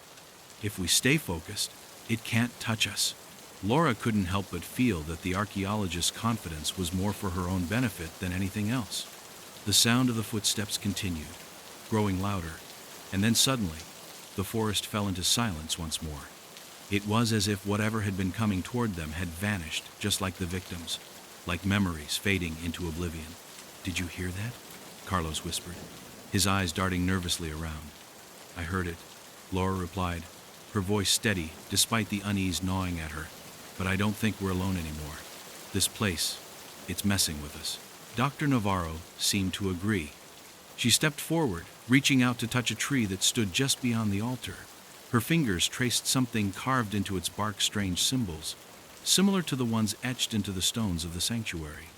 "This is it," she said, her voice tense. "The Mark of Forgetting. It's a symbol used by the cult in their rituals, placed on their victims to erase their memories. Once someone is marked, they become a vessel for the ritual." Laura felt a shiver run down her spine as she stepped closer to inspect the symbols. They weren't just random carvings, they were purposeful, each one precise, as if they had been made by a steady hand by someone who knew exactly what they were doing. The markings were simple, yet terrifyingly intricate, spiraling inward toward a central point, like a vortex, as if they were drawing in energy from the very earth beneath them. "Wait," Laura said, pointing to a patch of earth near the base of the tree. "Is that blood?" Carlos knelt down, examining the dark stain that marred the ground. It was still damp, and the pungent smell of decay lingered in the air. "Looks like it, but it's strange. It's not like regular blood, it's thicker, almost black." Dr. Navarro frowned. "It's not just blood, it's part of the ritual. The cult believed that the essence of a person's memories could be stored in their blood, transferred from their body into the earth. This mark, it's a signal, a trap. When someone is marked, it's only a matter of time before they forget everything about themselves. And once they forget, they are no longer human." Laura felt a cold rush of fear. No longer human. The phrase echoed in her mind as she thought of the victims, their blank expressions when they had been found, as though they had lost every trace of who they were. She had assumed the deaths were the result of a physical killer, a madman with a twisted sense of control. But what if this was something much more dangerous? Something that didn't just kill bodies, but consumed identities, left nothing behind but husks of people who had been erased from existence. "Why don't the victims remember anything?" Carlos asked, standing up. His voice was tight with disbelief. "How does this work? How does the ritual erase everything?" "Doctor?" Navarro seemed pained by the question, her eyes darting around the clearing as if expecting someone or something to be watching them. "It's not just erasing memories in the conventional sense. The ritual involves binding the soul to the forest itself. The memories don't disappear. They're taken, drawn into the very essence of the place. The cult believed that by erasing a person's memories, they could take their soul, make it their own. And once that's done, the victim's body is left behind, a hollow shell. Their spirit is no longer theirs, but a part of the forest. It's why they're never truly gone." The implications of Dr. Navarro's words were staggering. Laura struggled to wrap her mind around it. If the victims' memories were being taken, then they were never truly dead. They were lost, trapped within the forest forever. The idea of their spirits lingering, caught between worlds, filled Laura with a profound sorrow. But there was something more pressing. The forest was growing stronger, feeding off those memories. How long before it became unstoppable? Is there a way to break the ritual? Laura asked, her voice suddenly hoarse. Can we stop it? Dr. Navarro's face darkened. The ritual is ancient, and its power is tied to the very fabric of the forest. To break it would require more than just willpower or a quick fix. It would require a sacrifice, something or someone willing to confront the forest's heart, to face the entity that still watches over it. Laura glanced at Carlos, then back at Dr. Navarro. She didn't like what she was hearing. A sacrifice? You mean another life? Dr. Navarro hesitated. Not just any life. The sacrifice has to be made willingly, by someone who understands the depth of what they're giving up. If the wrong person makes the sacrifice, it will only feed the forest more. It could make it stronger, more powerful. A heavy silence settled over the group. As the weight of Dr. Navarro's words sank in, Laura could feel the forest closing in around them, its oppressive presence suffocating. She turned her eyes back to the marks on the tree, the bloodstains on the ground, and the eerie symbols that seemed to pulse with an unnatural energy. Whatever the forest wanted, it was clear that it would stop at nothing to get it. We need to find a way to stop it, Laura said, her voice resolute. Before it claims more victims, before it claims us. Chapter 5. The Ritual of Forgetting. The weight of Dr. Navarro's words lingered in the air, thick and oppressive. The notion that the victims weren't truly gone, that their souls were trapped within the forest, feeding its dark power, made Laura's stomach churn. There was no escaping the realization that they were dealing with something far beyond a simple series of murders. This was an ancient force, one that had been patiently waiting for centuries, and now it had begun to wake up again, feeding off the very memories of its victims. Laura's thoughts spiraled as she stood in the clearing, her eyes scanning the marks on the trees and the stones surrounding the altar. They were ancient, but they were also terrifyingly precise. The symbols weren't just random drawings. They were part of a grand, terrifying design. She could almost feel them pressing against her mind, pulling at her thoughts, tempting her to forget, to lose herself to the forest. She had seen the victims' faces, their empty eyes, their blank expressions. It was as if the very essence of who they had been wiped clean. We need to get out of here, Carlos said, his voice strained as he stepped back from the altar.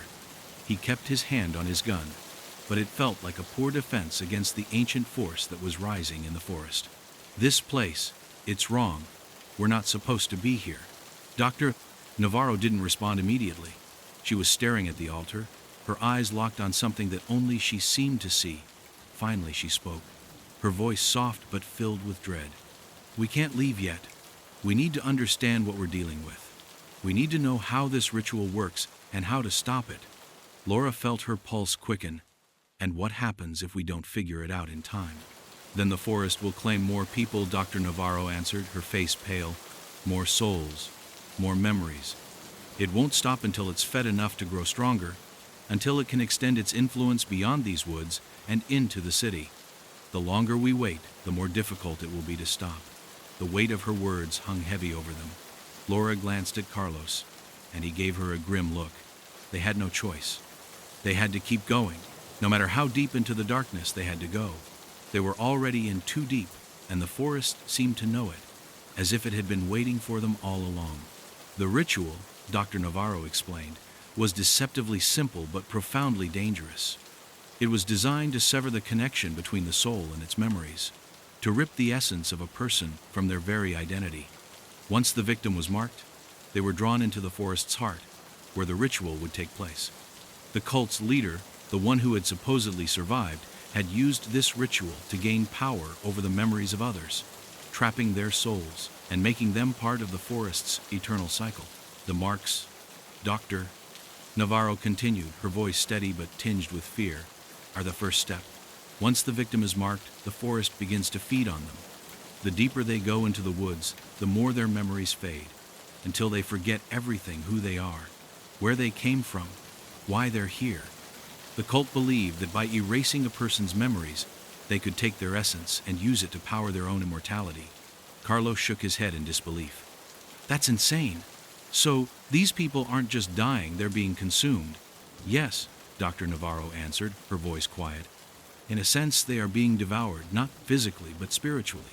Their memories, their identities are absorbed by the forest, leaving behind only empty shells. Their souls are trapped here, lost within the trees, becoming part of the very thing that feeds on them. Laura's head swam with the enormity of what she was hearing. She had always believed in the logical, the tangible. But this was something entirely different. She had never believed in ancient rituals, in spirits, and forgotten cults that could wield such power. Yet the evidence was right in front of her. The victims, the marks, the symbols carved into the trees, it was all connected. The forest wasn't just a backdrop to the murders. It was the cause, the center of it all. We need to find the leader of the cult, Laura said, her voice resolute. If anyone knows how to stop this, it's him. He's the one who has the power to control it. Dr. Navarro hesitated. The cult leader is long dead, or at least that's what history tells us. But his influence lingers in the forest. There are legends, dark whispers that say his spirit remains, bound to the woods by the very ritual he created. If that's true, then he is not a man. He's something more, something ancient. And he won't let anyone stop what he started. A heavy silence followed her words, and for a moment no one spoke. The idea that the forest's malevolent force might be controlled by something more than a man was almost too much to bear. But the reality was clear. They were not just dealing with a murderer or a killer. They were up against an entity that had been waiting for centuries to awaken, to reclaim the memories and souls of those who entered its grasp. We can't let this go on, Laura said finally, the resolve in her voice clear. We have to find a way to break the cycle. We have to destroy the ritual before it consumes any more people. Carlos nodded. But how? How do you fight something that feeds on memories? Something that has been here for centuries? Dr. Navarro gave them a grim look. There may be a way, she said slowly, but it's not going to be easy. The ritual requires a counterforce, something to break the cycle and free the trapped souls. To do that, you need to confront the heart of the forest, the place where the ritual began. Only there can the spell be undone. And where is this heart? Laura asked, her voice sharp with urgency. Doctor? Navarro's eyes darkened. We're standing on it. Chapter 6. The Shadow in the Mist. The forest seemed to breathe around them, the trees shifting as if alive, the air thick with an oppressive energy that clung to their skin. It was as if they were being watched not by eyes, but by the very heart of the woods, a presence older than time itself. As they ventured deeper, the mist that had hung on the outskirts of the forest began to gather around them, swirling in dense, choking tendrils. It was as if the fog had a life of its own, curling around their legs and faces, pulling them deeper into the abyss. Laura felt a coldness seep into her bones, a creeping sense of dread that she couldn't shake. She had been trained to face the unknown, to stay focused, but nothing had prepared her for this. The forest wasn't just a place, it was a force, a malevolent one. As they moved forward, her thoughts kept drifting back to the ritual Dr. Navarro had described, a soul-eating ritual that could erase identities, trap spirits, and feed on memories. They had thought they were just investigating a series of bizarre disappearances, but now it was clear they were in the midst of something far darker, something that had waited centuries to reclaim its power. Carlos was close behind, his hand resting on his gun, but there was a wariness in his eyes that Laura hadn't seen before. He was a seasoned officer, but in this place, it felt like his training was useless. The forest was a different kind of predator. It didn't care about laws or weapons or reason. It fed on fear and memory, and it was growing stronger by the second. We should have brought more backup, Carlos muttered, his voice barely audible over the sound of the wind rustling through the trees. This place is messing with my head. It's like it's alive, pulling us in. It is alive, Dr. Navarro said softly, her eyes fixed on the path ahead. But not in the way you think. The forest doesn't just manipulate what you see, it manipulates what you feel.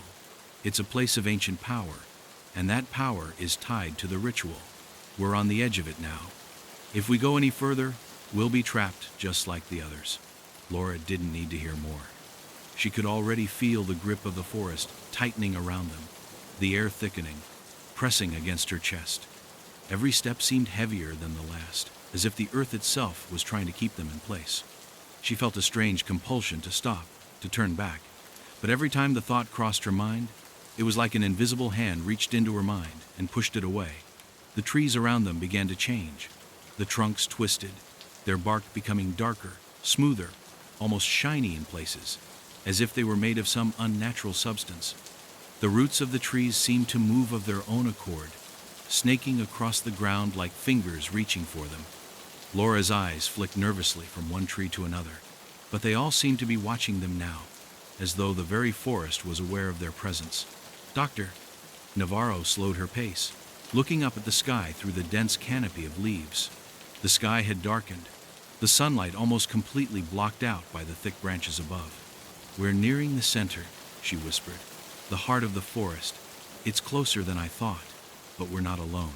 Laura's skin prickled at the words. "What do you mean, not alone, Doctor?" Navarro's face was pale, her eyes darting nervously around. "The presence. I can feel it. The forest is waking up. It's drawing us in, and it's not just watching us now, it's hunting us." Just then, a noise broke through the silence, a low, guttural sound that seemed to come from everywhere at once. It was too soft to be a human voice, too deep to be a natural animal. It was as if the sound was being carried on the wind, an ancient growl that resonated in Laura's chest, making her bones vibrate with fear. Carlos turned, his hand tight on his weapon. What the hell was that? His voice was sharp with alarm, but it was clear that he didn't expect an answer. Whatever it wasn't something they could fight. It was something far older, something that lived in the cracks between reality and nightmare. Laura took a deep breath, her pulse quickening as she scanned their surroundings. The mist had thickened, swirling around them like a living thing, making it hard to see more than a few feet ahead. The air was heavy, pressing down on them, suffocating in its density. The sounds of the forest had faded, replaced by a deep, eerie silence that made her heart pound in her ears. It was too quiet. And then she saw it. A shadow, long and distorted, moved in the mist ahead. It was just a flicker at first, a shape that could have been mistaken for a trick of the light. But as it moved, it became clearer. It wasn't human. It wasn't even animal. It was a shape, an outline, dark and fluid, like smoke taking form. Laura's breath caught in her throat as the shadow twisted and shifted, growing larger, more solid. "It's here," Dr. Navarro said, her voice a whisper of terror. "The thing that has been feeding on them, the one that controls the forest." The entity. The shadow seemed to stretch, growing impossibly tall, and for a moment, Laura thought she saw eyes cold, endless pits of blackness staring back at her. Then it moved, faster than she could react. A wave of cold rushed over her, making her feel like she was drowning in the mist. And in that instant, she felt it, the sensation of her memories slipping away, like sand running through her fingers. Her name, her past, her purpose, all of it started to blur, to fade, as if the shadow was sucking her identity from her, just like it had done to the others. "Get back," Carlos shouted, reaching for her arm and pulling her away from the shadow. But it was too late. The mist closed in, and Laura felt the world around her slipping away. Her thoughts were foggy, distant. She tried to hold on, tried to remember who she was, but the more she fought, the more the darkness consumed her. The forest was taking her. It was erasing her. But just before the shadow could engulf her completely, there was a sharp, crackling sound, a sudden burst of something unnatural. Doctor Navarro had reached into her pack and pulled out a strange obsidian stone, its surface covered in intricate symbols.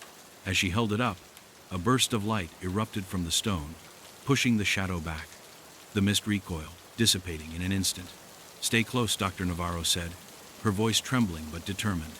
"That was just a warning. The forest doesn't want us here, but we're close to the heart. We can't stop now." Chapter 7. The Power of Memory. The air felt thick, as if it were pressing down on them with the weight of 1,000 years. Every breath they took seemed labored, as if the forest itself was denying them air, pushing them deeper into the void. The strange, pulsating darkness that had nearly consumed Laura was still fresh in her mind, the sensation of losing herself almost too much to bear. But now wasn't the time to dwell on it. They had no choice but to keep moving forward. The heart of the forest was close, too close, and they had no idea what they would find there. Doctor, Navarro held the obsidian stone tightly, her fingers wrapped around it like a lifeline. The glow from the stone still pulsed with an eerie, unnatural light, casting strange shadows on the twisted trees around them. The stone can only hold it off for so long, she said, her voice tight with strain. We need to be quick. The longer we stay here, the harder it will be to keep our memories intact. Laura's mind raced. Our memories. The very concept felt alien now. How long could they last in a place that fed on the very essence of who they were? How much of themselves would they lose before it was too late? Every step they took felt like a gamble. She glanced at Carlos, whose face was grim, his eyes scanning the darkness as if expecting something to jump out at any moment. He too felt the strain. No one was immune to the pull of the forest. How long do we have? Carlos asked, his voice low and strained. How long before it takes us to? Dr. Navarro hesitated. It's hard to say. It depends on how close we are to the heart of the forest. If we reach it, we might be able to stop the ritual, but we may not make it back. The forest will try to take everything from us before we can get there. Laura felt a cold chill creep up her spine. They had no choice.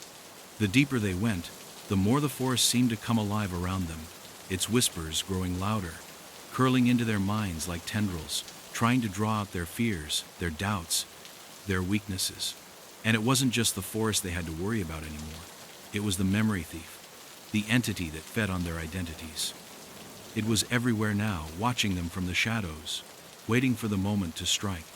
A strange sensation crept up on Laura, the feeling that her thoughts were starting to slip away, as though someone had turned the volume down on her memories. She tried to focus on the task at hand, but the more she concentrated, the more her thoughts seemed to fade into the fog. What was I thinking just now? The question echoed in her mind, but it had no answer. She felt herself slipping, losing pieces of herself, as if the forest was erasing her one thought at a time. Carlos suddenly stopped, his face paling. Laura, do you remember what we were doing before we came here? Laura blinked, a wave of confusion washing over her. Before we came here, the question made no sense.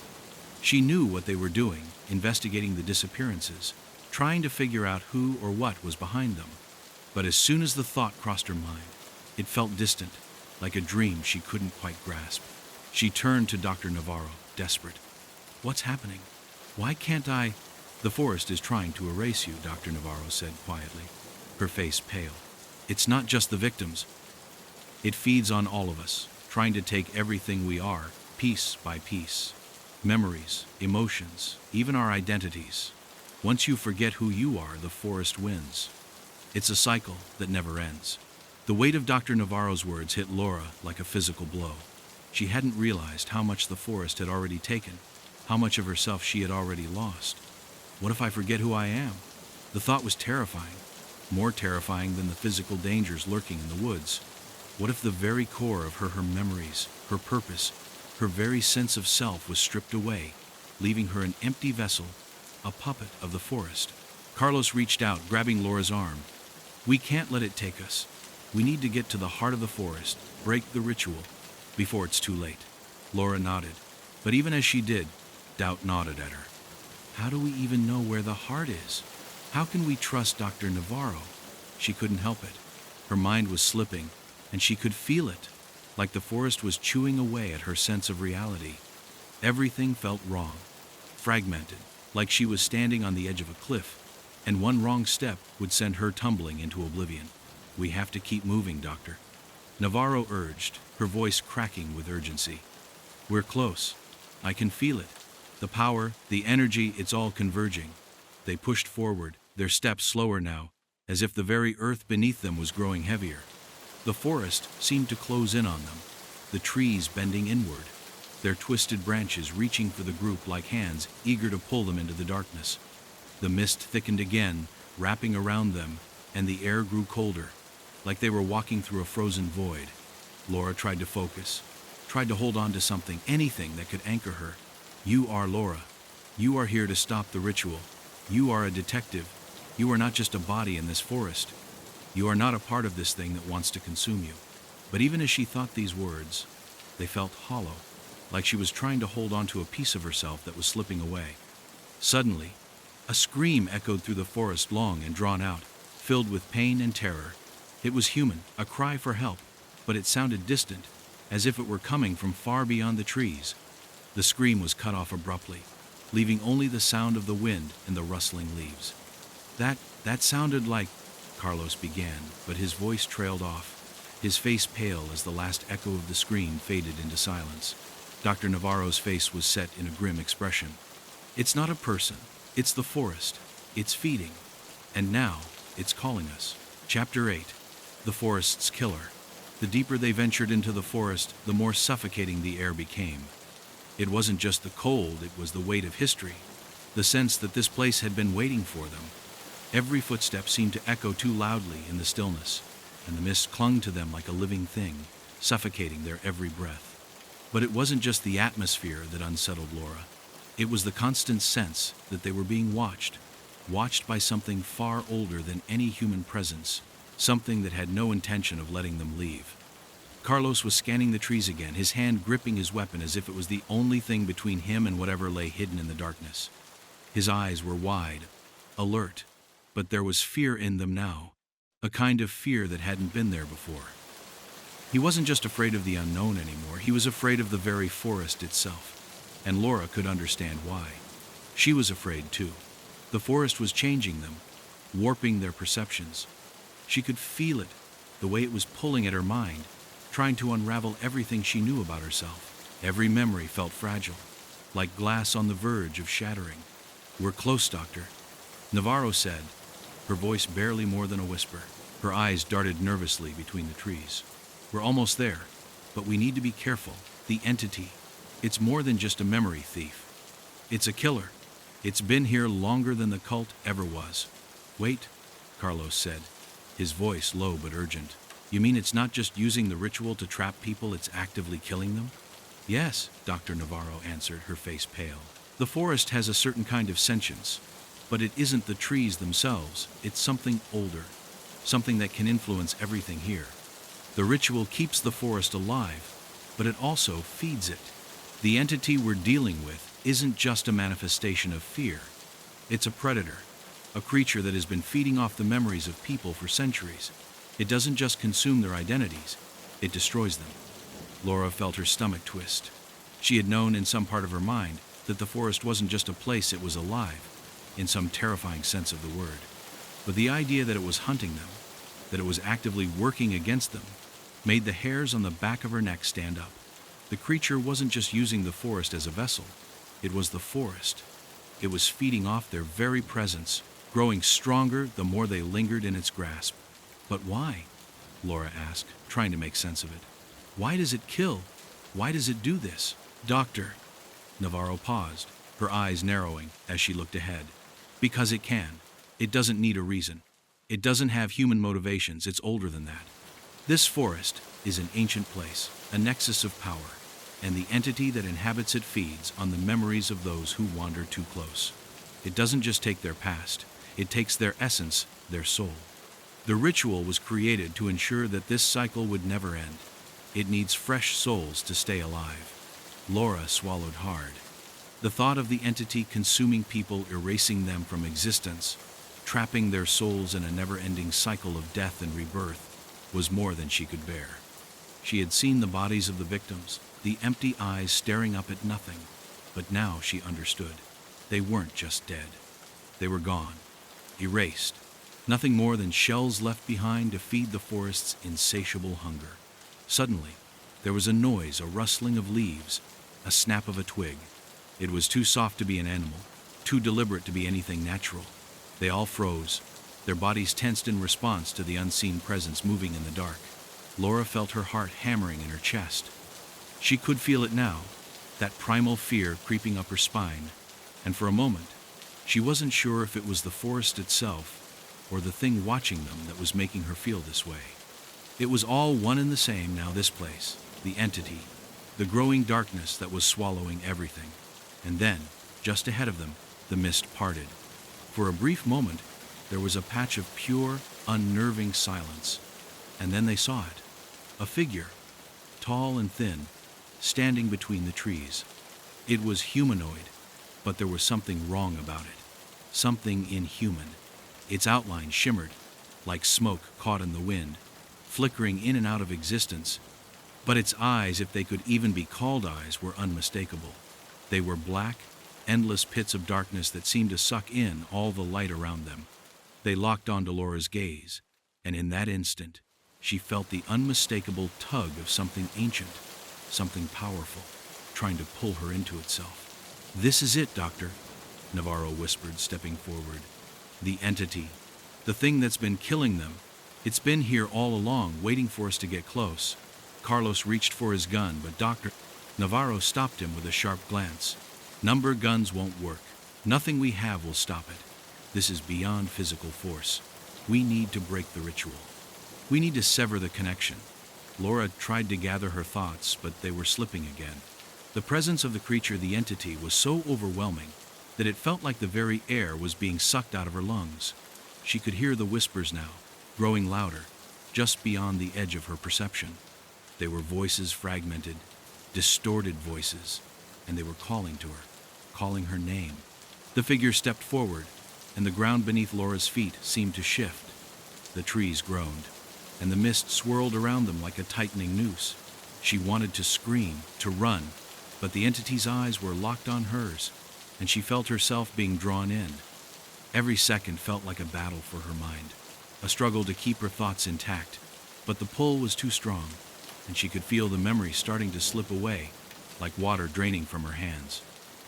"You can't run from this," the entity's voice whispered, though its mouth never moved. It was in her mind, a deep, guttural voice that made her soul tremble. "You belong here now, all of you.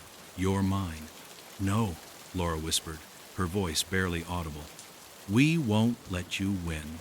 But even as she said the words, she felt the truth of the entity's words wrap around her like a vice. They were too late. The ritual had already begun, and they were part of the cycle now. There was no turning back. Chapter 9. The Confrontation in the Night. The moment the entity spoke, everything in Laura's mind snapped into focus, if only for a second. The dark presence that stood before them was not a mere specter or shadow. It was the culmination of centuries of forgotten memories, lost souls, and dark rituals. Its very essence seemed to twist the fabric of reality, and the air around them thickened, heavy with something ancient and unspeakably powerful. She could feel its presence crawling into her mind, erasing her thoughts like sand being swept away by an unseen tide. Carlos moved first, breaking the silence with the sound of his boots scraping across the damp earth.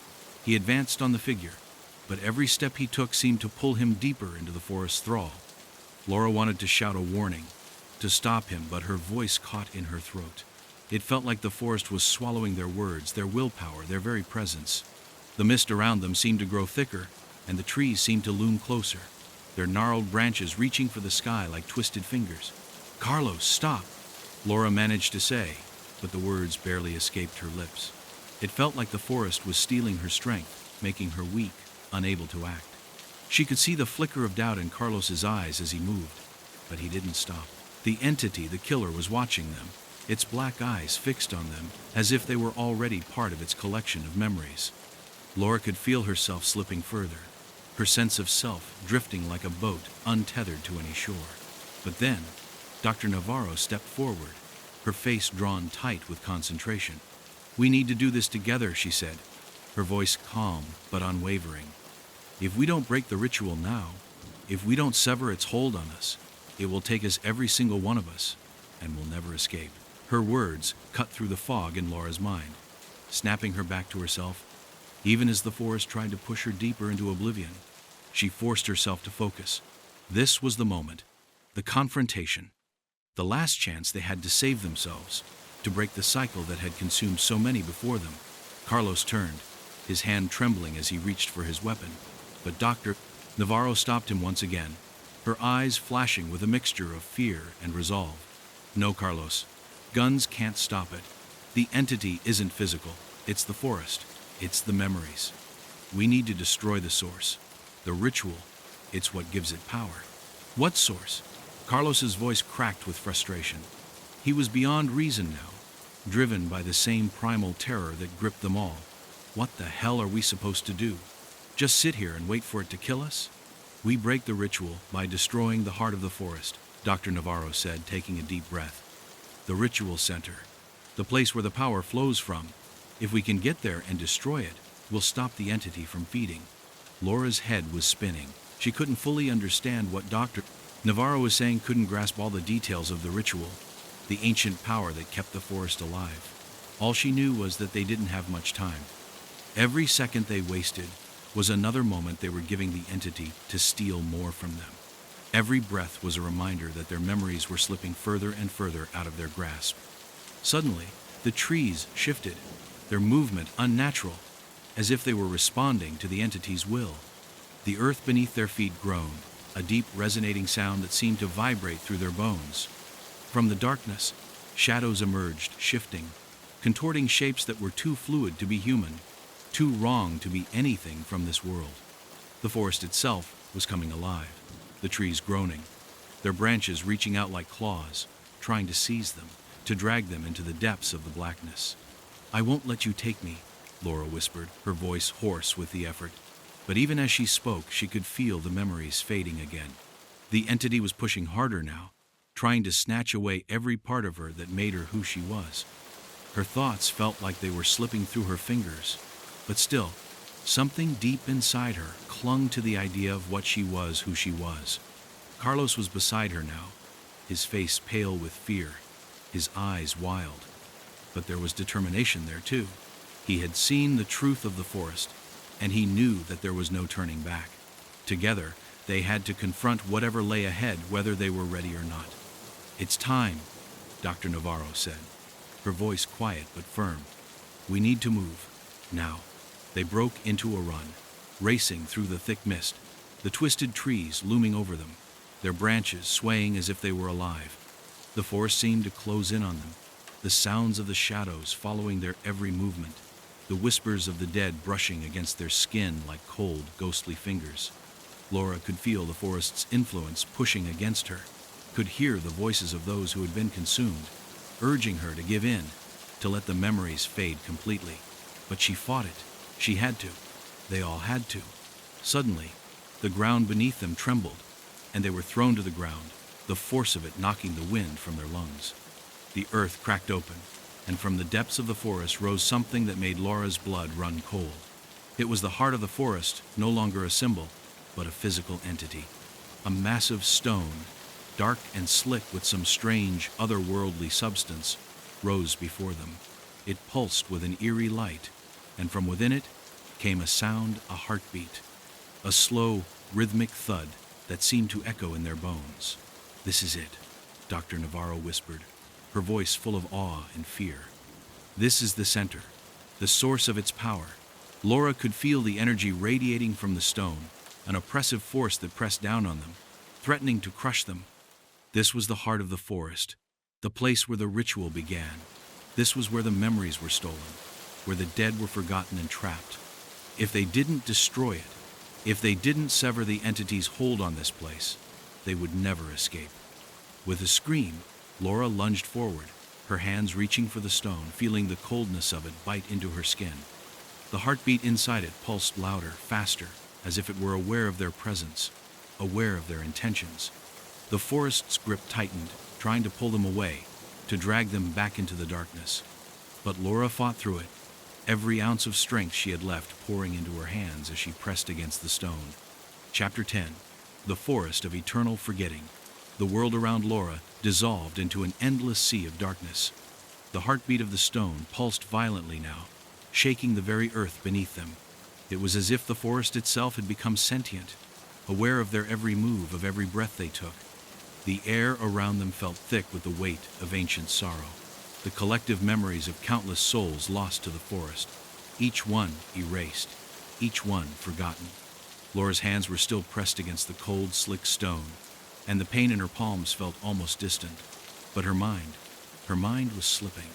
The pressure from the stone, from the forest, was overwhelming. and she could feel the memories of her life slowly unraveling, each thread of identity slipping further and further from her grasp. Beside her, she heard Carlos's strained voice, a whisper lost in the chaos. "Laura, we can't hold on much longer." The whispers in the air were growing louder now, voices calling her name, familiar voices, distant voices. They weren't just the voices of the dead, those who had been consumed by the forest before them. They were her own memories, echoing back to her in fragments, distorted and corrupted. She could hear her mother's voice, her father's laugh, the names of friends she couldn't quite recall. Every whisper clawed at her mind, trying to pull her into oblivion, to erase her completely. "Stay with me, Laura," Carlos said again, this time grabbing her arm, his grip desperate. He was fighting it too. The forest was attacking them from every angle, but they had no choice but to push forward. If they didn't break the ritual, if they didn't destroy the heart of the forest, they would be lost to it forever. But Laura could feel herself slipping. She could feel herself fading, like a candle burning down to its final flicker, struggling to hold on to something she couldn't even remember. "Doctor," Navarro's voice cut through the fog of confusion. "It's not just the stone, Laura. The forest itself is alive. It feeds on your memories, your essence. This heart, it's not just the source of the power, it's the heart of the entity. Destroy it, and the entity will die with it. If we can break its hold, if we can tear down the foundation of this place, we can free the souls trapped here." But it felt impossible. The stone was pulsing faster now, vibrating beneath their hands, as if it was aware of their intentions, aware of their struggle. The whispers were deafening, a cacophony of voices urging them to give in, to forget, to join them in the endless void. The stone was not just an object, it was a part of the entity, a manifestation of its power. The longer they touched it, the harder it became to remember who they were. Laura's vision blurred, and she felt her legs give way beneath her. She stumbled, barely catching herself on the stone. "I can't," she gasped, the words foreign on her tongue. "I can't remember. I can't be." Carlos caught her just before she fell, holding her steady, his face pale with the strain of his own battle against the encroaching darkness. "We're not giving up," he said, his voice firm. "Not yet. We can do this." But it wasn't enough. Laura could feel the darkness closing in on them, the weight of the forest crushing down like a heavy fog, a shroud of forgetfulness that threatened to swallow them whole. The stone pulsed with a malevolent rhythm, and the forest seemed to breathe with it, its every motion syncing with the heartbeat, as if it were alive, as if it were part of them. And then, through the haze, Laura saw something, a flash of light, a faint outline in the distance. It was a figure, a person or what remained of a person. They were moving toward them, or perhaps they were already there, standing just beyond the veil of darkness. It was impossible to tell, but the figure seemed to be reaching out, beckoning them. The figure was familiar. Laura's breath caught in her throat. The voice that had been calling her, it wasn't a voice from the past, not this time. It was a voice from her future, or what would be her future, if she failed. It was a warning. "Don't let it take you," the figure whispered, its voice a haunting echo that sent a chill straight to Laura's core. With a gasp, she shook her head, trying to focus, to push past the fog that had begun to swallow her whole. The figure was fading, dissolving back into the mist, but the words lingered, echoing in her mind. "Don't let it take you." The words wrapped around her like a rope, pulling her back, giving her strength. She had to fight. She had to remember. "We can do this," Carlos repeated, more fiercely now. "We have to finish this." In that moment, something inside Laura clicked. She wasn't just fighting for survival. She was fighting for every person who had ever been taken by the forest, for every soul that had been lost to the void of forgetfulness. The memories of those who had vanished, of those who had been erased from existence, she had to carry them with her, to give them a voice, a name. This was the last chance to break the cycle. With one final desperate cry, Laura reached for the stone again, her fingers gripping it with all the strength she had left. The stone thrummed beneath her hands, but this time, something was different. She wasn't just pressing against it. She was fighting it, pulling at the very core of the entity's existence, forcing it to acknowledge that it could not take everything. Not her identity, not her soul. The heartbeat of the stone grew erratic, frantic, like a dying thing struggling to cling to life. The ground trembled violently, and the forest let out a deafening roar, the trees shaking, their branches snapping and twisting as if in agony. The whispers grew louder, more desperate, but Laura held firm, using every last ounce of her strength to break the hold of the ritual. And then, with a final burst of force, the stone cracked. The pulse of the heartbeat shattered like glass, sending a shock wave through the forest. The ground split open, and the mist that had been choking them began to dissipate, vanishing like a fog swept away by the wind. For a brief moment, there was silence. A profound, deep silence that stretched on for what felt like an eternity. The forest around them was still, and then, as the first light of dawn began to break through the canopy, Laura felt it. She was herself again. The weight of the darkness, the fog that had clouded her mind, was gone. The memories that had been slipping away returned, slowly, piece by piece. She could feel them again, could remember who she was. She was Laura. She was alive. But they were still in the forest, and the truth remained. The entity had been defeated, but the forest would always be there. It was still a place of forgotten souls, a place of lost identities. It had been sealed, but not destroyed. It would always hunger for the memories of those who entered its domain. And as Laura, Carlos, and Dr. Navarro stood in the clearing, the stillness of the forest pressing in on them, they couldn't shake the feeling that the forest wasn't done with them yet. They had won this time, but the shadow of the forest would never truly leave them. Laura took a deep breath. They had survived. For now,